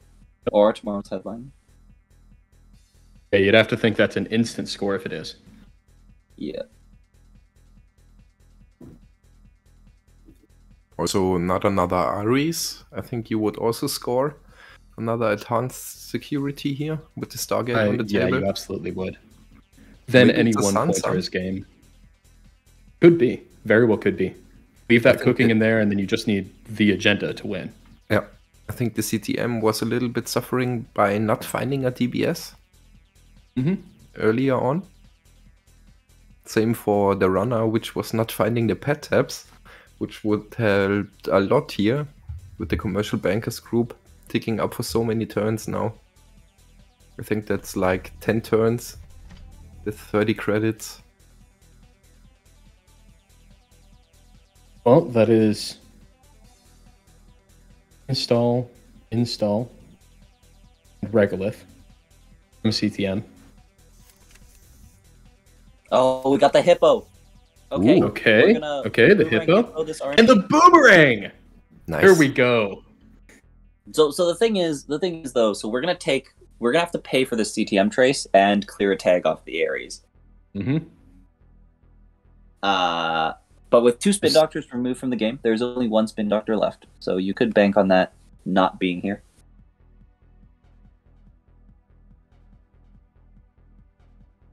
And yeah, Doomrat, I would agree. One of those is Rashida. Oh, well, there is a boom involved here. Crashing the Ares. Trash the Ares, clear tag, I think is the way. Yeah. And now you So get hard-hitting newsed? Yeah, but like the thing is like you're gonna get hard hitting, and then you're gonna try to win this turn. Where you do something like I don't know, probably like run HQ twice, or I guess you run HQ once, Stargate once, and then like turning wheel dig, and then run archives. You have a window to potentially win here. Ice from CTM would make that much harder if you have to score Bologna to win. Probably like Ice R&D, for instance, probably not a bad play if it's available. Yeah, Yeah, they Like were, on R&D. the- When the is it double the advance Bologna? server 2. The Bologna is sitting in there. It certainly seems like it at this point.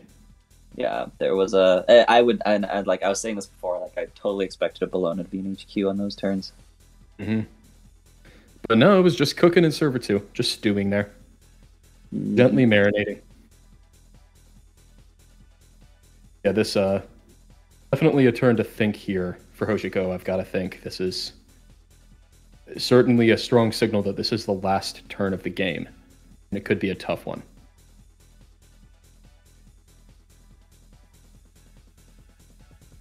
Depending on what the Hoshiko has, there's a chance we can get in there. If we have like overclock and there's no gambles left. So no gambles. So if we overclock, we gain 4, we go to 11. We probably have to like paperclip through a IP block. Boomerang as well. Boomerang's a good one. Yeah, Boomerang, one of the best. Yep, sure enough, Boomerang. Going for the remote though. So Boomerang on the remote innermost Like, ice. the problem is like the runner's on 0 points. Like you're not going to score to 7 points in one turn. So I think you have to stop this score. There's the IP block. Block. We don't have enough money. Nope. Not to steal a Bologna if it is a Bologna, which makes the most sense, I think. No, this should be it. We needed overclock.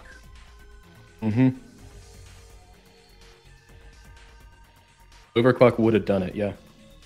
At least for this turn.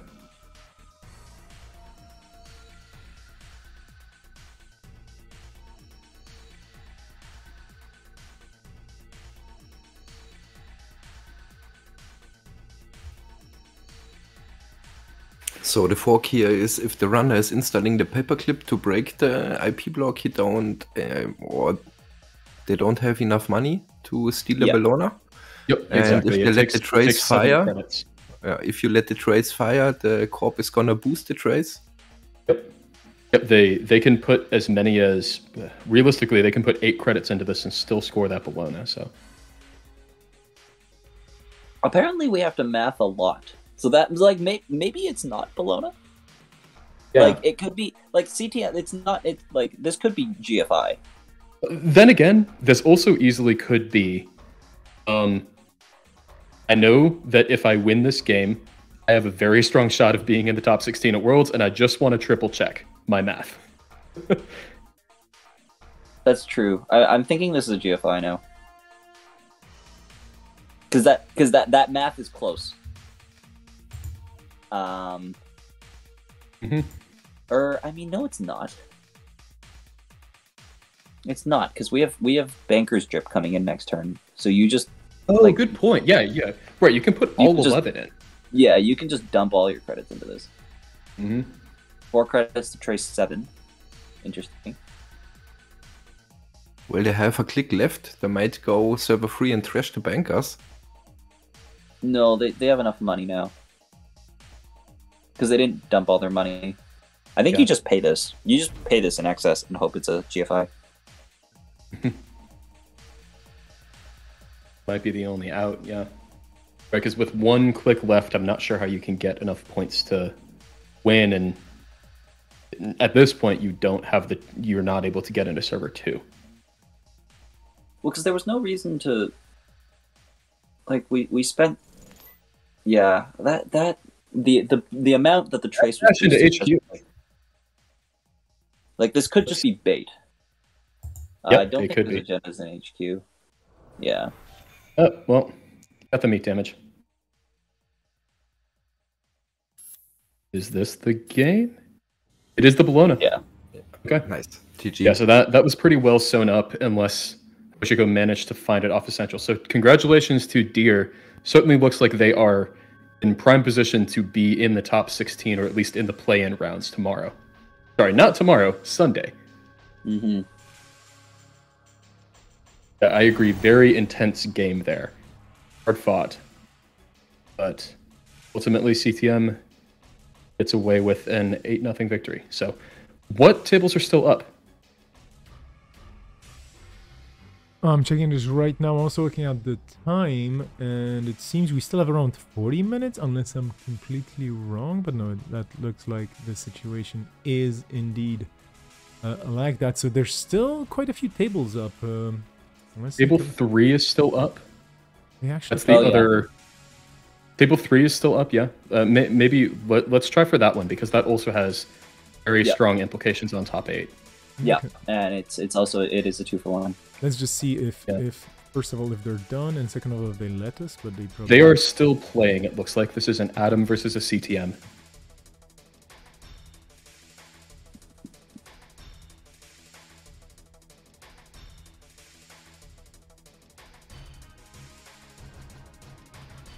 Awesome. Looks like we do have to go ahead to be here. We're going in there then. Yeah, so Atom versus CTM. Atom currently on 3 points with an Ares and a Beal. CTM currently on 0 points. Atom with 3 board. green orbs installed. The CTM Hydra. is a big board. Yeah. Yeah, two pad campaigns, Hydra res, Toll Booth res. That's a lot of money spent on ice. Yeah. It's still 19 credits. Well, I did not look at the credit totals nearly quickly enough. That is 19 credits on the CTM side.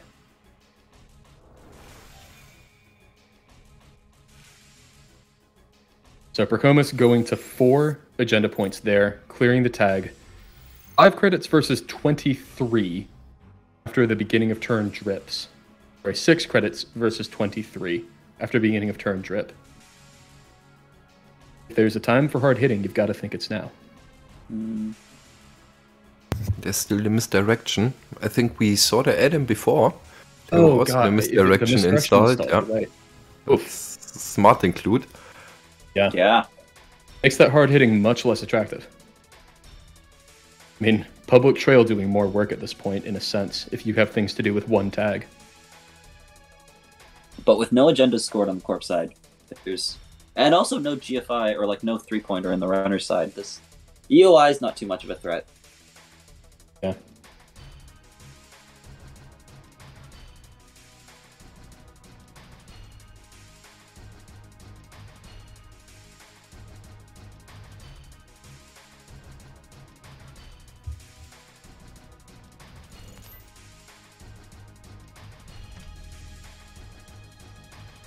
This is interesting. So what does CTM need to do to win here? I think we're trying to drag, we just got to get value out of our ice.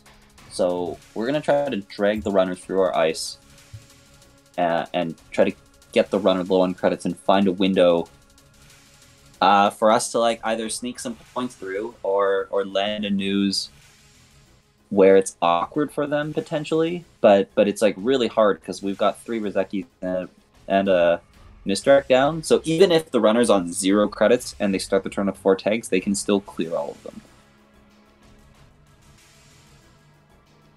So I think what we got to do is get a second ice on that Hydra, and then put an Ares in there, and then start scoring 3-2s behind that, or at least threaten to, and then the C2, and then the runner will run it. It's not an agenda, and that just has to happen a couple times. Well, we only have 10 cards in R&D left, and to find the truth is an easy trigger together with the 2 open pet campaigns. So Adam this can game has been going on 10. Wow. Wow, Yeah. 10 cards in. Wow. Yeah.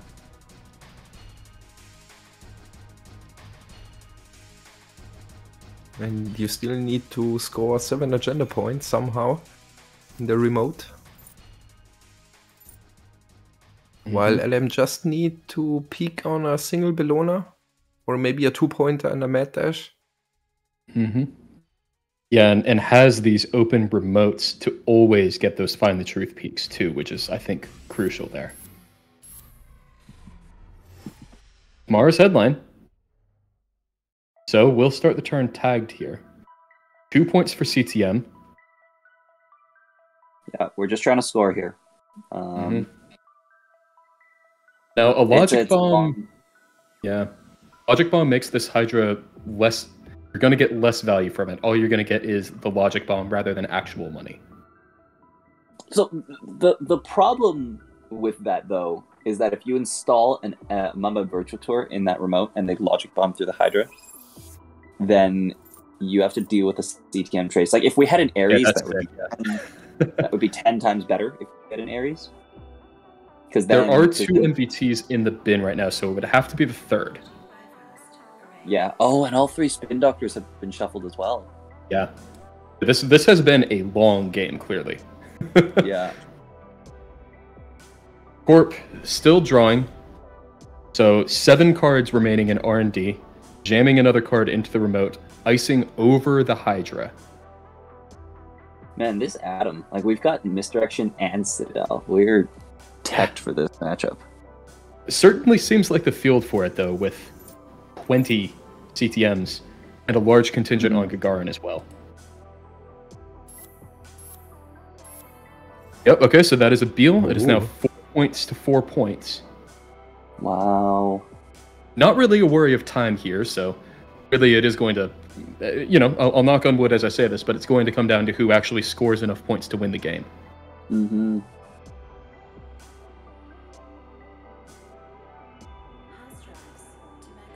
But Adam back up on a bunch of money now. Yeah, that was the trade-off. 16 credits with 5 dripping in at the start of the turn.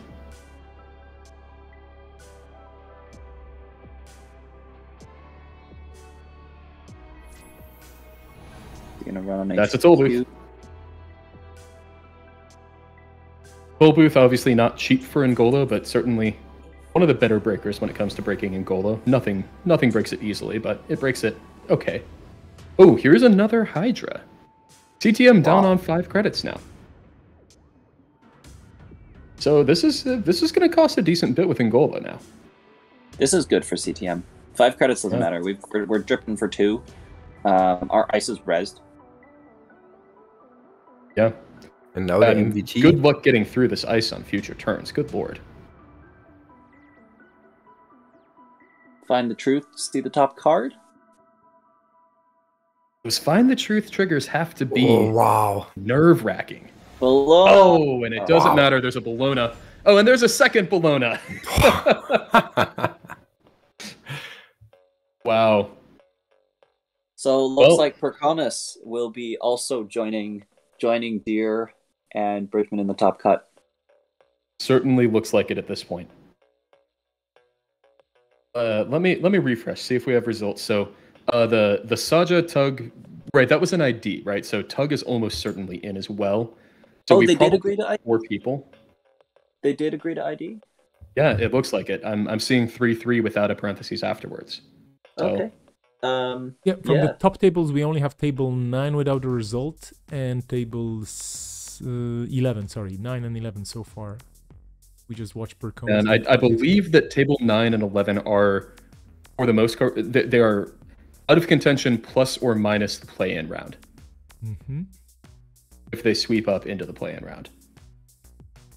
Wow. Okay. So it looks like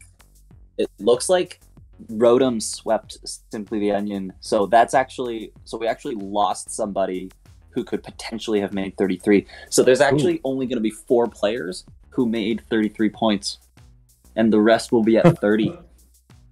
Wow. Okay. Yeah. And what? How many points was Nimzovich on then? Let me remind myself. 22. 22, yeah. Okay, so probably still out there. No, so Nimzowicz can get to 28. Yeah, that's the maximum they can get. there's probably enough 30s to take to take them out of like cut contention.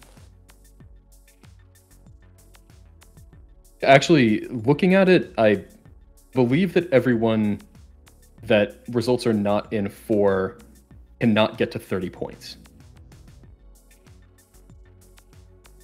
Sorry, what was that?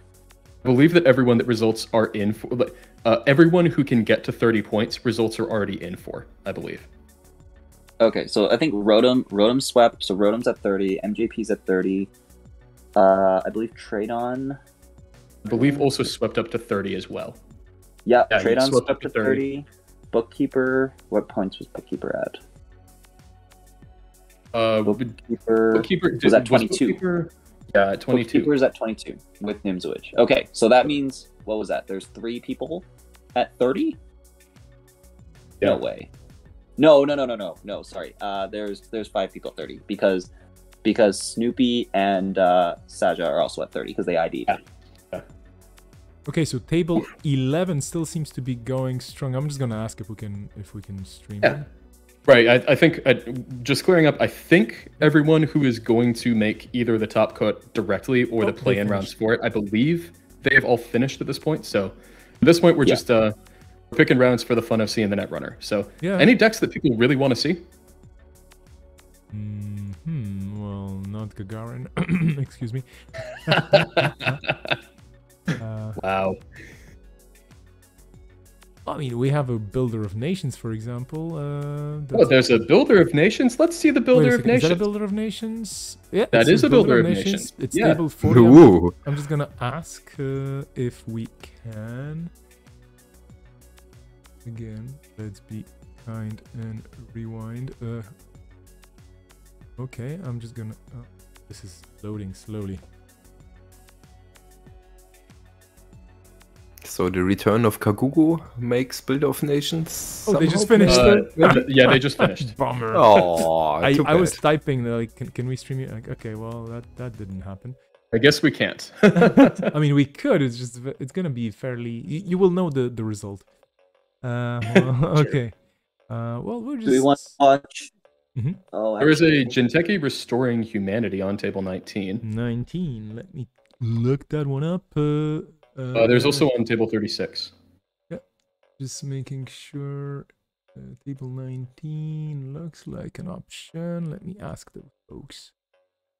As they say no, which I can, again, completely understand. This is the last round of 7. Mm-hmm. So, you know, you might just... Long day so far. Exactly.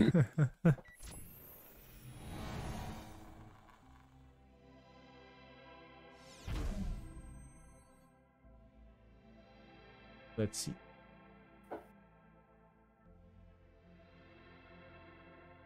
Okay, we have a 1 yes. And no problem. Okay, we're in. And the game is still far from finished. So yeah, here we go. That is Meller versus Krusty. Krusty is on this curiously, interestingly, world's present Restoring Humanity, which is an ID that's not that obvious. Let's just say it this way. And then there's Max. Is this one of the big Maxes? Kinda looks like it. Okay, so looks like we're playing, must be. Yeah. We're playing a grindy Restoring Humanity. Kakugos, Anansi's. I'm expecting shipment from Tenon. Although we have a send a message scored on the runner side. So, and also we've seen Gene Splicer. So it looks like we're on like a 5-3, like a 6-5-3 in Gene Splicer suite. I wonder what the score plan is here. Because if it's not shipment from Tenon, that means we're going to have to make a remote at some point. Yeah. There's Anoetic Void in archives, so... Yeah, also notably, it's possible that a remote existed. Oh, sorry, go ahead. No, I think Krusty had the deck list of the week with this Restoring Humanity, and I think that's his pet project, so he took it for a spin on Worlds. Just guessing here. Easily could be. I think notably there is a hippo removed from the game. There's a very reasonable chance that there was a remote ice at one point, and it is no longer on a remote. Yeah, I think that is probably the case. Because I think based off of this board state, we're like, okay, it seems like this is just a no remote deck. But if you think about the agenda suite, we actually have to build a remote. Mm-hmm. Also, Which actually NGOs. begs the question. Like, why? Because we don't actually need to run. Because if there's no shipment from Tenant Threat, we don't need to interact with the Corp here unless they build a remote. And looking at the heap, there is no rebirth in the heap right now. So the rebirth is probably still in... It's either in hand or in the bottom 3 cards of the deck here. Notably, there is a DJ Fenris on the table with Steve, which explains the 14 cards removed from the game. Getting a lot of value off of that Steve, it looks like. Yeah, but with double Kakugo, that's probably going to stop. But if we can rebirth into Omar, then I was going to say we could Steve, but there is a Sadaka on there, so we're going to have to break that Sadaka if we want to rebirth. And at the moment, not finding any ways to get counters on Turtle. So obviously, you don't want to lose the Steve by running archives.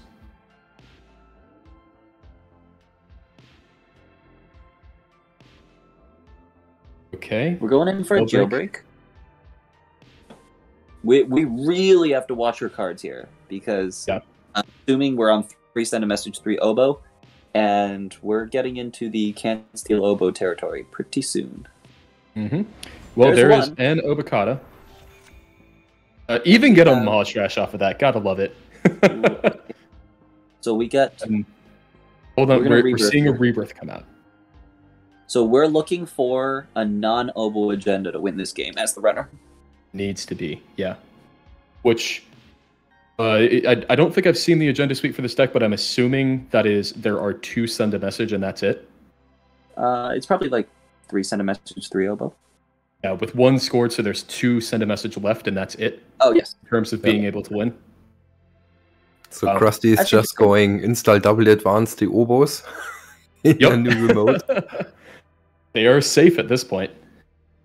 Oh, are we gonna see a death by snare this click? Could be. Very well could be. So Sadaka is going to fire. I assume Steve is going to... Yeah, we're not gonna... Yeah, like we were saying in the chat that here we can Steve back cards to get 4 and steal oboe, but we are going to lose the Steve here on the Sadaka, probably. Right, and unfortunately, Steve just isn't... there's no way Steve's going to trigger because you either have to run HQ, lose both of your cards, and get 1 Steve trigger, or you have to run Archives. Yeah, there could be labor rights. Oh no, there is no labor rights. There are 2 labor rights removed from the game already, and there's 1 in the bin. So there is no labor rights left. Yeah. Unless we have, like, Deja Vu, which is not legal. So, thinking here on Sadaka. So the problem here is that, like, Krusty could just look at the top cards of R&D, find a snare, and then draw it. Yep. Choosing to draw a card. It was very fast. The draw was very fast, yeah. Trashing DJ Fenris. Fenris is gone. Alright, show me snare. Spin Doctor. Nice hit. That's the 3rd one. Okay. You do want to get rid of that.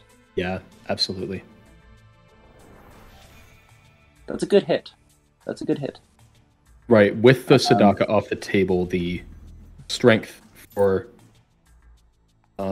The strength for Amakua matters quite a bit less. Yeah. Unless this is a second Sadaka. But, I mean, what's Sadaka going to trash now? It already trashed the worst thing. Yeah. So, like, the worst thing here is Anansi. Like, something that just taxes us. Yeah. 1 in 3. 1 in 3? 1 in 3 on the... for the Spin Doctor, it looks like. That's what he's referencing. We're just running Archives. Normal run. There's a and that is a send the message in Archives. That's why the 1 in 3. Wow. Because he needed the spin. Ooh, that might have been mod here. I know what happened.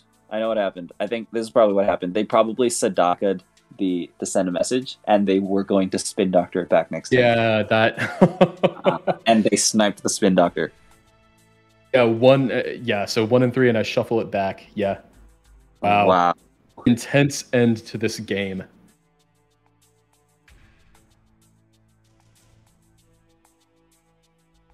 Let's see if there are any other tables running or rolling at this time. This was table, I don't even remember, 19. any other cool IDs we can see here? See, we got a sports, we got a max, we got a CTM, got a PD, and a max. Sports is probably the most unusual list that is left in these tables. That would be table 32. Okay, let me get this quick list. I should have memorized it by now, but it's not that easy. I believe I'm just gonna jump in. It's a long enough. It's a long enough list that it's tough to memorize all of them. Yep. In and asking and seeing. Maybe they finished, but it seems to be still going on.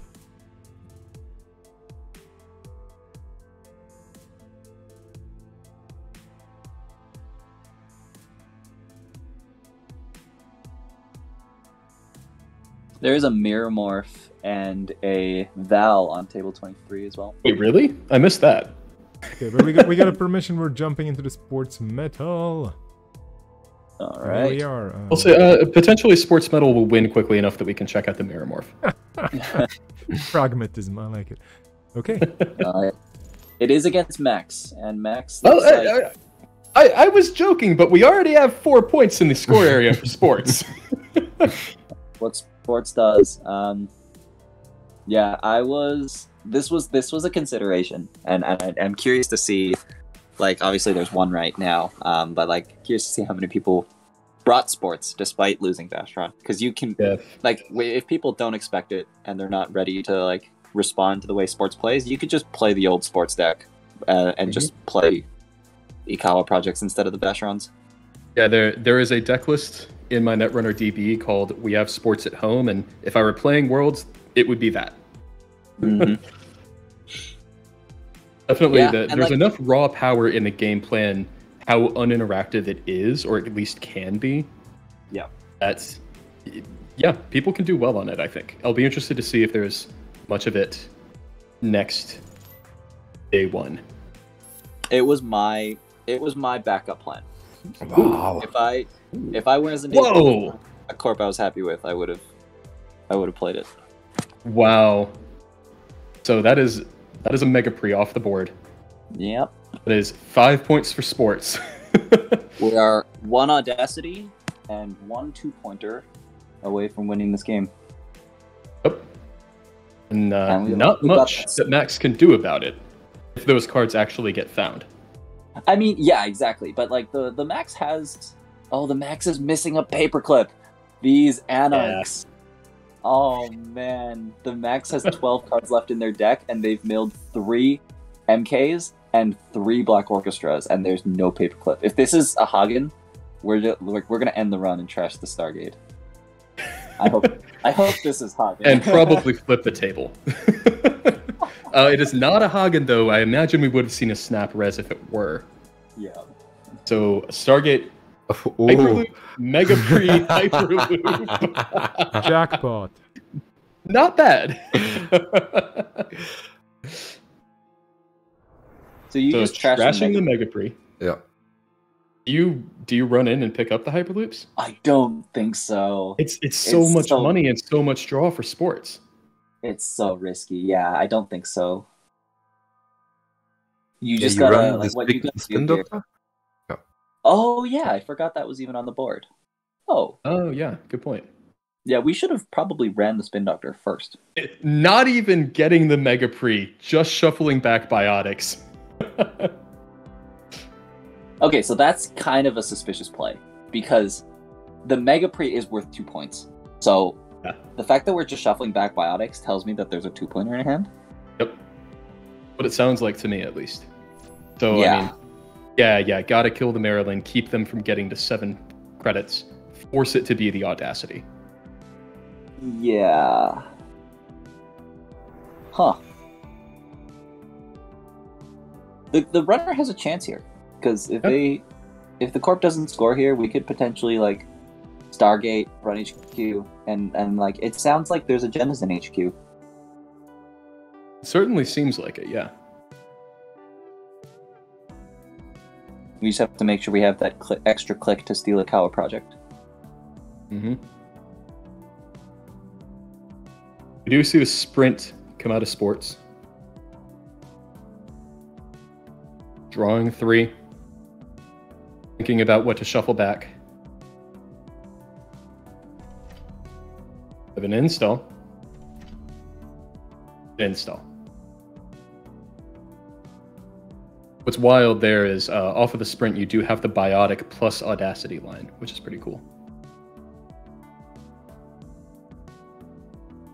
See that this time, just installing 2 cards.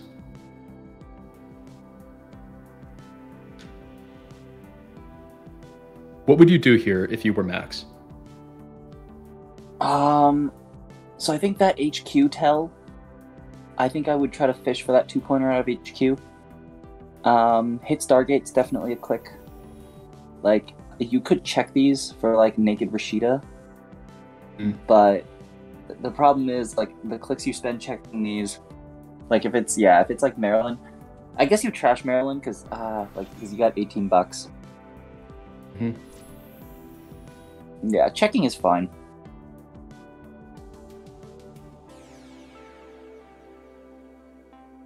Is it Spin Doctor? Is that why we're pausing? No, it's Rashida. Like it's Naked Rashida. Good run. Gotta get rid of that. Yeah, so and Stargate. Stargate, you know that whatever you throw into archives is going to be free. There's no Spin Doctor on the table. Because you don't want to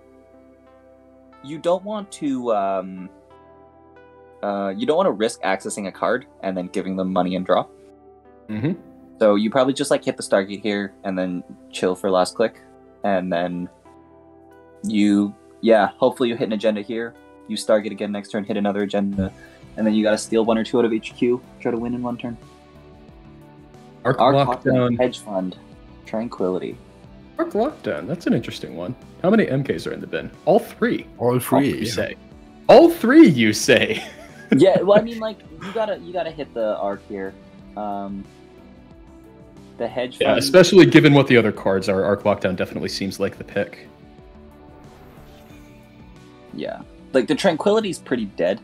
The hedge is quite good, because that might mean that the R&D ice can get rezzed. But we got a gamble here, which is quite good for the runner as well. Yeah, gamble is an HQ access plus some change. We're just going to draw twice hedge fund. We can probably res the R&D ice here, but we can also probably break it. Mm-hmm. Unless it's something like Braun. Right, because if it were the Hagen, we would have seen that res so long ago, I have to think. Exactly. Also, Paperclip did just hit the bin, so. The entire Breaker Suite is finally assembled on turn 7.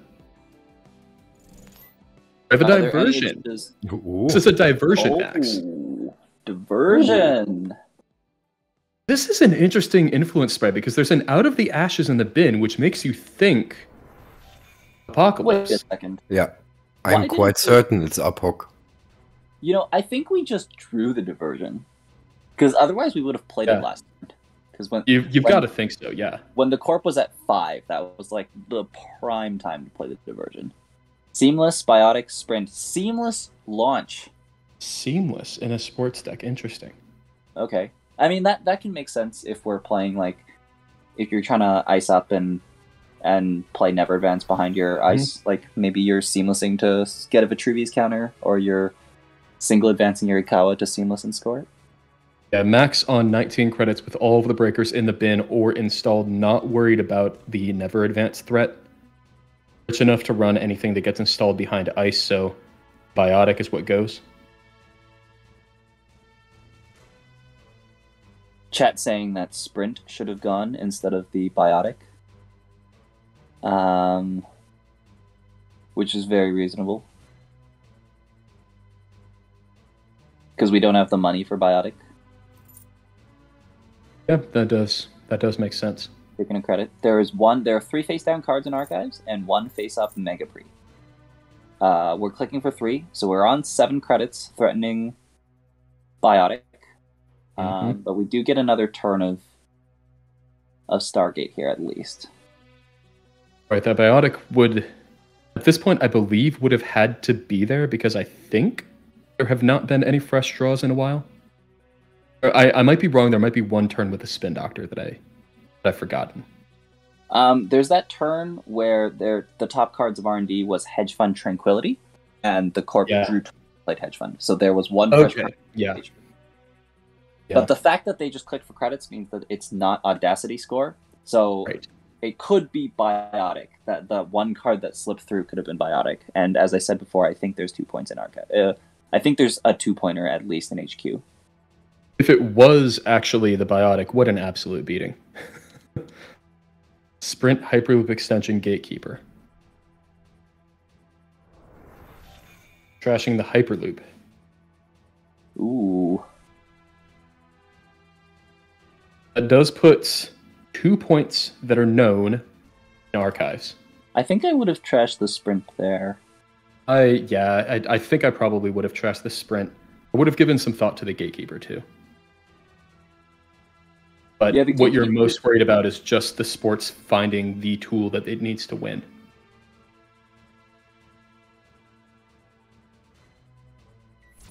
Unless you're worried that it's already in HQ and you have no way to interact with it. Yeah. Also, as pointed out here, we are spectating a sports medal game, and the Audacity raffle has finished. Very nice. Congratulations. That is a GFI from HQ. Oh, we're on Drawing GFI. 2 cards. We're not on Ikawa. Ikawa. There's now a fresh card on R&D. We're not on Ikawa. We're on GFI. There is a fresh card on R&D. Is there? But this is enough? the problem. Okay, so This is the problem, right? If you run an R&D and you steal something, they're just going to draw 2 more cards. yeah. So, like, I think Right, you just gotta hope that the top card is not it, and Or take 2 credits. or if you have a mad dash in hand, you have to find a 2-pointer off the top of R&D or in archives and try to mad dash for it in. So what's R&D Ice? It's not been raised for turns now? yeah, I I'm think guessing a drafter. yeah, they're just valuing their money. Top card of They're R&D is not nothing. finding an agenda off of R&D. Thinking, is this it? Is it over? I mean, like, the best thing you can do is run HQ and try to steal the agenda at HQ, which I think is not a bad line. Yeah. You can probably you have a 1 out of 6 for it, presumably. Well, like, there's 1 Mega Pre in the bin, and there's probably 1 more Mega Pre and 2 Vitruviuses. So there's 3 2-pointers that the Corp can score.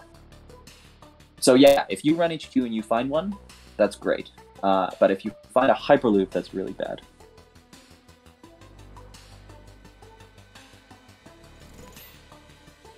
Ooh, mad dashing. Oh, we're banking that there's enough points face down in archives, which I doubt. There's a hard-hitting news and a boom in archives. Whoa, interesting. This sports is a little tricky. Just taking the money off of sports medal too. Yeah, the Corp is taking money, so that means we've won. That means the Corp is going to win next turn. Yep. Yeah, that should be the end of that one.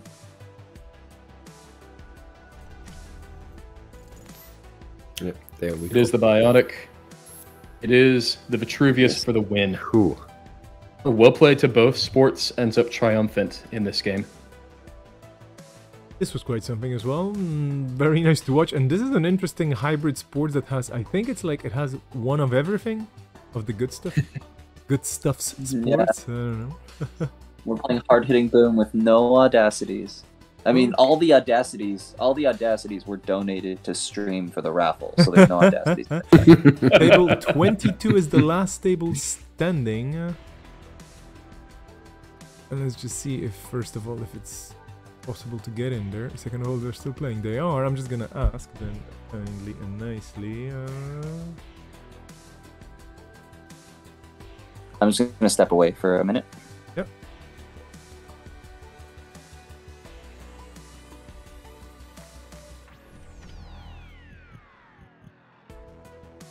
Might as well be over soon, but let's see what they say.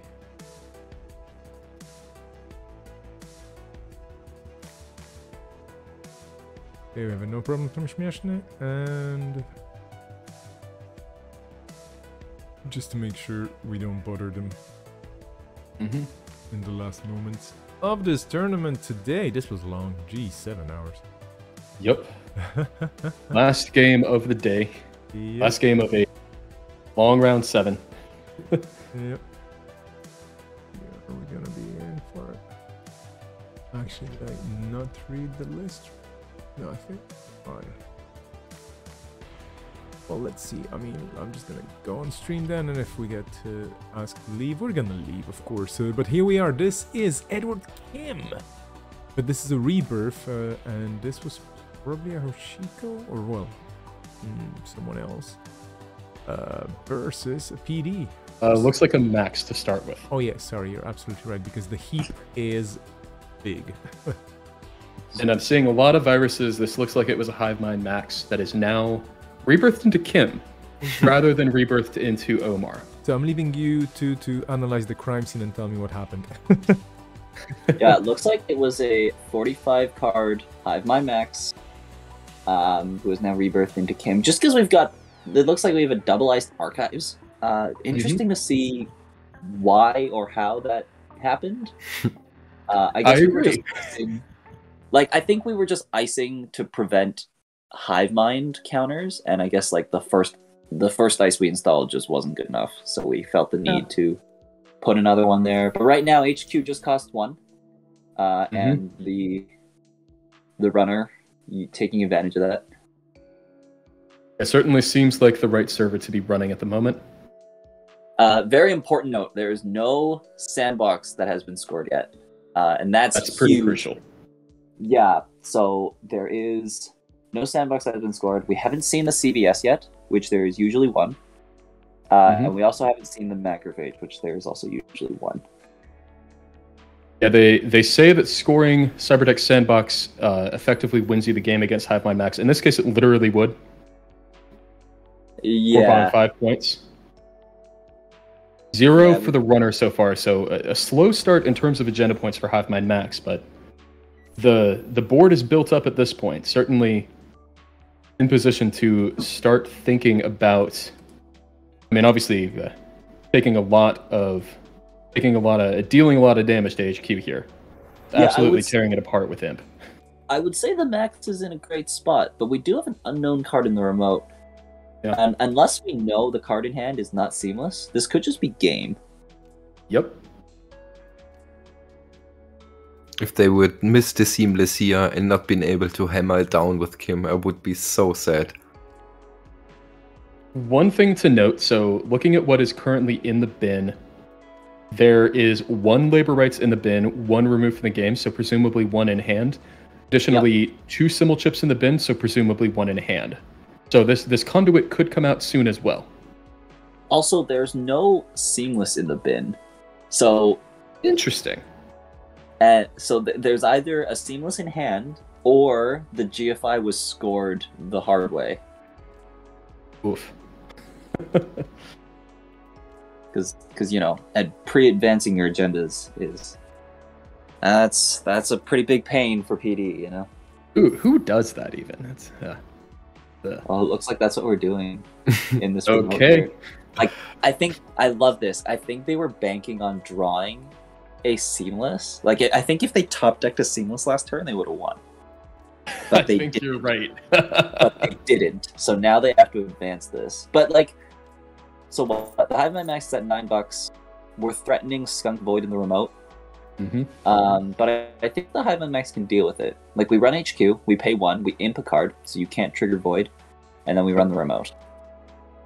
Yeah, having the imp to shut off, just having the imp to shut off the void line is actually really huge here, regardless of what's in HQ.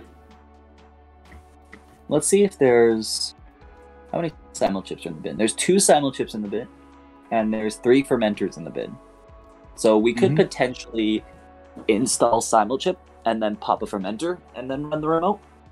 That would probably be a safer line, and then we just have to, like, pay 5 for the skunk.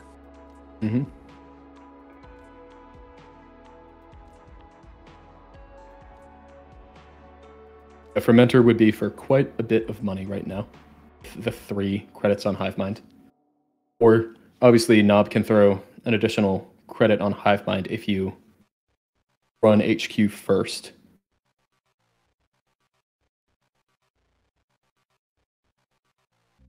What's super rude, like we have to, this is what makes Hivemind Max very hard to play right now, is because whenever there's a face down card installed, you have to consider CVS, and it can wreck you in so many different ways. It would be pretty bad right now. Yeah. Like what I'm thinking right now is you can run HQ, imp a card, which is what we're doing, and then you have a choice. You either run the remote click 2, and you hope that you have enough money to break the ice. Like if you run the remote click 2 and they like CVS pop CVS, then you have to like start installing breakers, and then you might not have enough to get in there. The alternative is you could install Simulchip from hand, and then Simulchip Fermenter, and then pop Fermenter on the remote. But if you do that, you could potentially install Simulchip, pop it for Fermenter, and then the corp responds by popping CVS, and now your Fermenter only gains you $2. Oof. So it kind of wrecks you both ways. It looks like we're going for the Fermenter. Ooh. Mm-hmm. Do we have a CVS res? Looks Not like CVS. Okay. Border control is a problem. Oh, and there it is. Oh, okay. Uh-oh. Well. Uh-oh. Oh no. Oh no. Yeah, that don't love to see that if you're PD. Oh man, No, and I think it that is the was, Cyberdex to win. So congratulations to PD here. Pulling off the border control to end the run and end day 1A of Netrunner 2021 Worlds. Yeah. Oof. That was, I think, officially. Congrats to the players. That was officially the last game on the last table to finish, just before time getting cold. And I think we're done with this. Good night. No, I'm kidding. Of course. I mean, we're gonna spend a bit of time. We're gonna spend a bit of time to analyze the results. But I am going to totally fall over and fall asleep soon. But anyway, well, let's not talk about my private life. Let's see what has happened here. Let's take a quick, longer look at the scores from the last round, and then at the table, and then we're gonna explain what exactly is going to happen. So we did have, if you see a 3-3 split without a letter next to it, that means it's intentional draw, an ID, so to speak. And then we have 6-0 results these are most likely 2-for-1 games, one would bet, especially on the top tables. There's quite a lot of these results. This is simply because the last rounds are being played in a more or less, decided field, and this is just about positioning and making sure that you can have a preferential placement for the top cut. So going down the field here, almost everybody played the whole day, so huge kudos. Oh, we are still missing one result, but that's okay, they just finished. Mm-hmm. We're still I'm amazed that there was actually over, I think it was 80 people then, just to check. I think it was 90. I think it was 93. Oh no, we had 6 drops. Okay, fair enough. But over the day, yeah, no, we started with, I think, with 86 or something, because there were supposed to be 93, I believe, or so, and then there were some shuffles and whatnot, and some people maybe got assigned to this day by mistake or by accident. Needless to say, this is the field we were playing with today, and again, CDM. Not super surprisingly, but definitely dominating the numbers, at least here. On the other side, we had a lot of max with different numbers of cards, so this was definitely very punk rocky. And nobody agreed to play 45. Everybody was like, how about 62? No, I'm gonna give you 58. How about 67? And so on and so forth. And then generally all big factions represented with an impressive 12 Adams. Played on top tables as well, so that was quite something. Dear guests, analysis time, please. What does this mean for, I don't know, actually for everything. What do you think is going to happen tomorrow after what we've seen today? And given the field, and I can actually probably go into the results standings, maybe perhaps. Yes, we have the results. Given what we see, results. Excellent. Yeah. Given what we see here after 7 rounds, what do you think is going to happen on Sunday with the folks we've seen today? Of course, tomorrow is an unknown just yet, but I'm looking for hot takes, interesting takes, guesses, hypotheses. Anything goes, please. Over to you. Let's go. I'll start with what is probably very obvious rather than jumping immediately to the hot takes, which is we have 9 players here. So if things end up like last year, or if things end up like day 1A and day 1B, there's a decent likelihood we're going to end up with a play-in round. Yeah, we have 4 players at 33, 5 players at 30.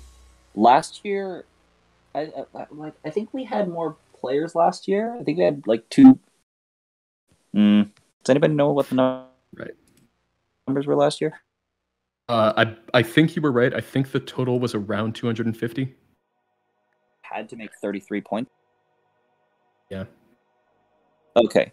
Yeah, because last year you had to make 33. So it looks like, yeah, I'd expect tomorrow to be about the same. To have 33s and 30s, and then where if you make 33, you're safe. Yeah, last year we had, I think we had 290. Oh, okay, so substantially more then. Yeah. So it's going to be like a record of 11-3 means you're safe at 33 points. A record of 10-4 means that you'll probably make a tiebreaker round. If not, yeah, you'll probably make the tiebreaker round or make the bottom of the cut without having to play tiebreaker. There are 3 Adams in this group that is in prime position to either immediately be in or be playing in for the top 16. 3 Adams from day 1. We think that's going to happen day 1, part 2? So Tuxegat and Perkamas here, I think, are in. I think the 33s are in for sure. Like, they don't need to play any tiebreaker round. Yeah, agreed. Is there going to be Adams day 2? I was really thinking about this, and like, I don't know about the rest of the community, but to me, like, I felt like the meta was kind of hard to predict this year, and I think like what people bring can be like very different. So I wouldn't be surprised if like tomorrow had like some like entirely different meta. Like, I expect to see like still a decent number of CTMs, but I don't know if we're going to see the Gagarin tomorrow. I don't know if we're going to see the Adam tomorrow. Those are 2 decks that I think came out of like a select group of players, and I would not be surprised if tomorrow we don't see as much. Yeah, Adam, I still expect to see some Adam. Just, it seems, there are enough players who really, are big fans of Adam, and the ID definitely seems to be strong. I mean, there's a reason that New World Order picked Adam. At least some of the members picked Adam here. I would not be shocked to see some Adams just from, I think there's going to be enough people in the field who are good enough that are going to play Adam. The Gagarin, I'd be a little more surprised to see the top tables dominated by Gagarin in the same way, unless basically, unless some of the other testing groups said, yeah, Gagarin, we found a Gagarin that we really like and we're going to be on that Gagarin. So the thing is, I think the players that are like, I don't want to like categorize players based off the region they're in, but I think that in the North America region, there are more players. Like, I think the North America region is more teched against assets. Like, oftentimes you'll see like double bones in Crim decks, which I think is like something that you don't see in Europe. Which is why I would say that like I'm not expecting as much Gagarin tomorrow, because I think that at least based off of my testing of Gagarin, and I imagine based off of other testings of Gagarin, that like it wasn't good enough to bring. At least that was the conclusion that I made. So yeah, like again, it'll be interesting to see what other people think of that. But obviously, some people in Europe did not agree. Yeah. Yeah, but interesting. I would say there is. Oh, go ahead. Sorry. Yeah, I think it's not that a straight line this year on the Worlds with the schedule. from the European people. I think the day tomorrow, the schedule is also okay for the Europeans, and I'm missing quite a few names today, which I'm expecting to play tomorrow.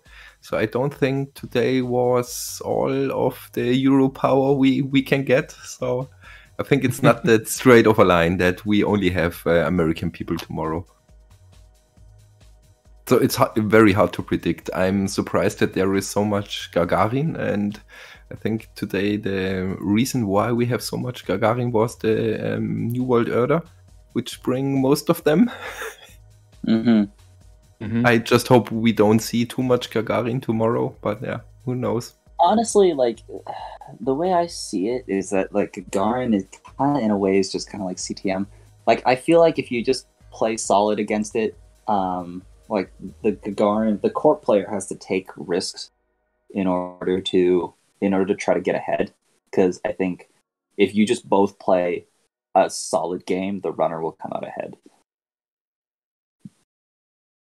Just to cut in and provide some feedback from the chat, Kizra, they're saying, don't worry, nobody else will be on Gagarin. He's representing, of course, the North American meta. We'll see. I'm really curious. I was going to ask a question. Man, I'm commentating all day tomorrow. Yeah, well, anyway. Having seen the games today, and especially the top tables or some of the top games here, once you've seen the decks, what would you say are the decks to beat those? So, you know, I mean, of course, the decks are locked in and nobody can prepare, but are there any particular IDs or matchups that you think these leading decks today will have a tough time against? Well, I mean, I was gonna say this earlier, but I'll say it now, that I regret not playing APOC Max now, because I was highly considering it, and I ended up choosing not to. And APOC Max would have been an excellent choice for, like, all this Gagarin and CTM. Yeah, I would not be shocked at all to see some people still on APOC Max in day 2 or day 1 part 2. I would not be shocked by that at all. I would also not be shocked to see just kind of these breadcrumbs, but on more asset tech. I think that that's that they have a pretty strong game plan against a lot of the stuff that's out there right now. I have to think, you know, that the fact that NWE was divided between a few things, like some of them brought Adam, some of them brought Max, some of them brought other IDs, Hoshiko, for instance. That makes me think that there probably isn't one deck that they thought was like over and away the best deck, but all of them thought that those IDs had a strong enough game against Gagarin to play. So I would not be shocked to see, you know, the Maxes and the Adams and the Hoshikos of the world doing well tomorrow if it is another CTM and Gagarin heavy deck, heavy day. I agree. I think the success of assets today, like, I think the success of assets will go down tomorrow if there's an equal number of asset corps. I think the people tomorrow will probably deal better with them, because as I said, like, I think North America is, and generally, a bit more teched against asset decks.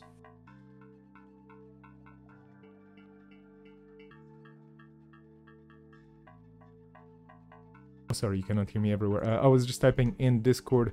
I'm trying to figure out if we can do a vocal experiment with the people who are still around on Discord.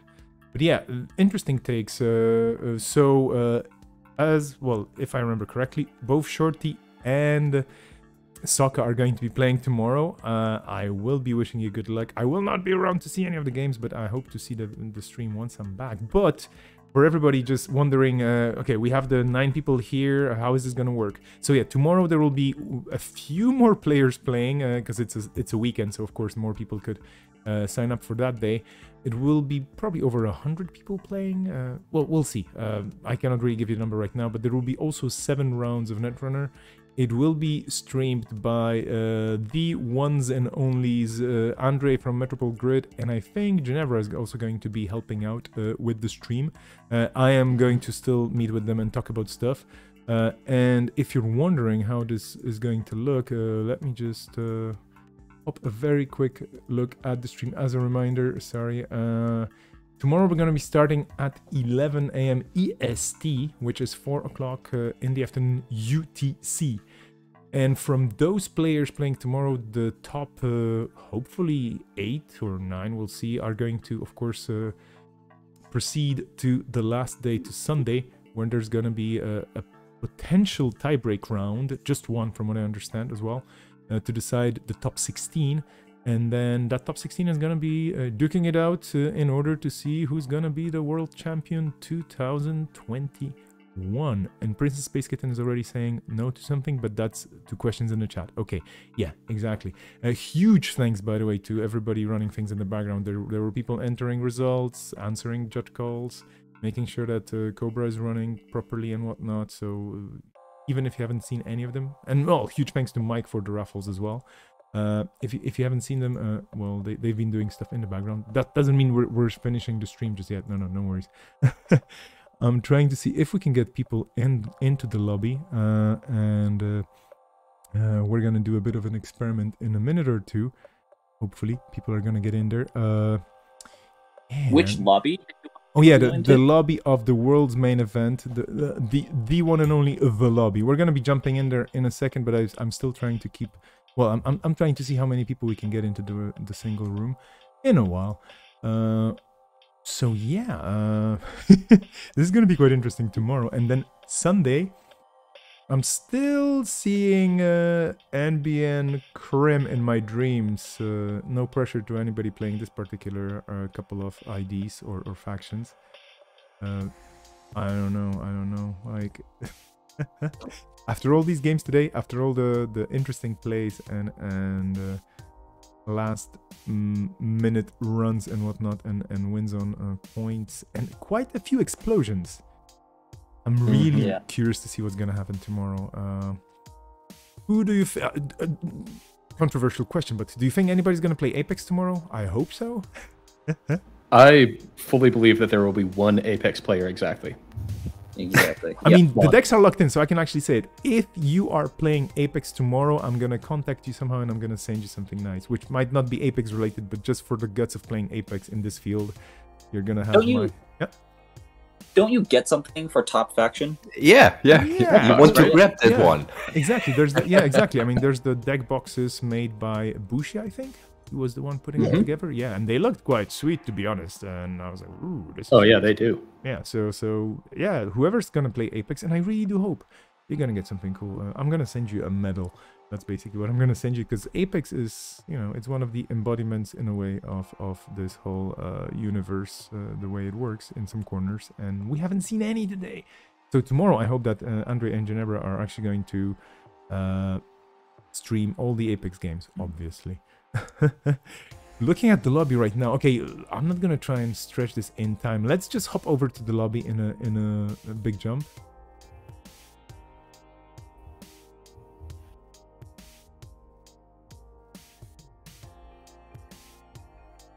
Okay, I hope I'm not making anybody woozy with my voice in this lobby here right now, because I just jumped into the world's main event where there's a handful of people who are still around. Thanks for that. And if you're wondering what's gonna be going later on today, I'm pretty sure some people might be up for some games or hanging out. So do hang around the Discord, do hang around the usual places. I think green level clearance is gonna be a buzz with chats and whatnot about what's gonna happen. But tomorrow there will be side events, and the day after, obviously, as well. The stuff is gonna be happening. Although maybe I'm lying about tomorrow. I don't know. I think there might be side events. We'll see. But now, let's see if this is gonna work. So for all the people in the chat, in the lobby right now, I'm gonna lower my volume because this could be quite something. I will ask you to open your microphones, and at the count of 1, 2, 3, when I say 3, take a breath and say, always be running. You don't have to shout. Just, you can say it in normal voice. It's probably going to be quite noisy as well. Or you can do anything you want, of course. But yeah, I hope it is going to work. It's going to be totally disjointed because of the difference in lags and whatnot, and distances and so on. But I'm going to try and give my best at counting into 1, 2, 3. So hope everybody's ready. 1, 2, 3. Always running. running. That worked. Thanks so much, everybody, and thank you so much for playing today. This was absolutely awesome. Oh wow, this was basically a good experiment. We're gonna try it tomorrow as well with folks, I guess.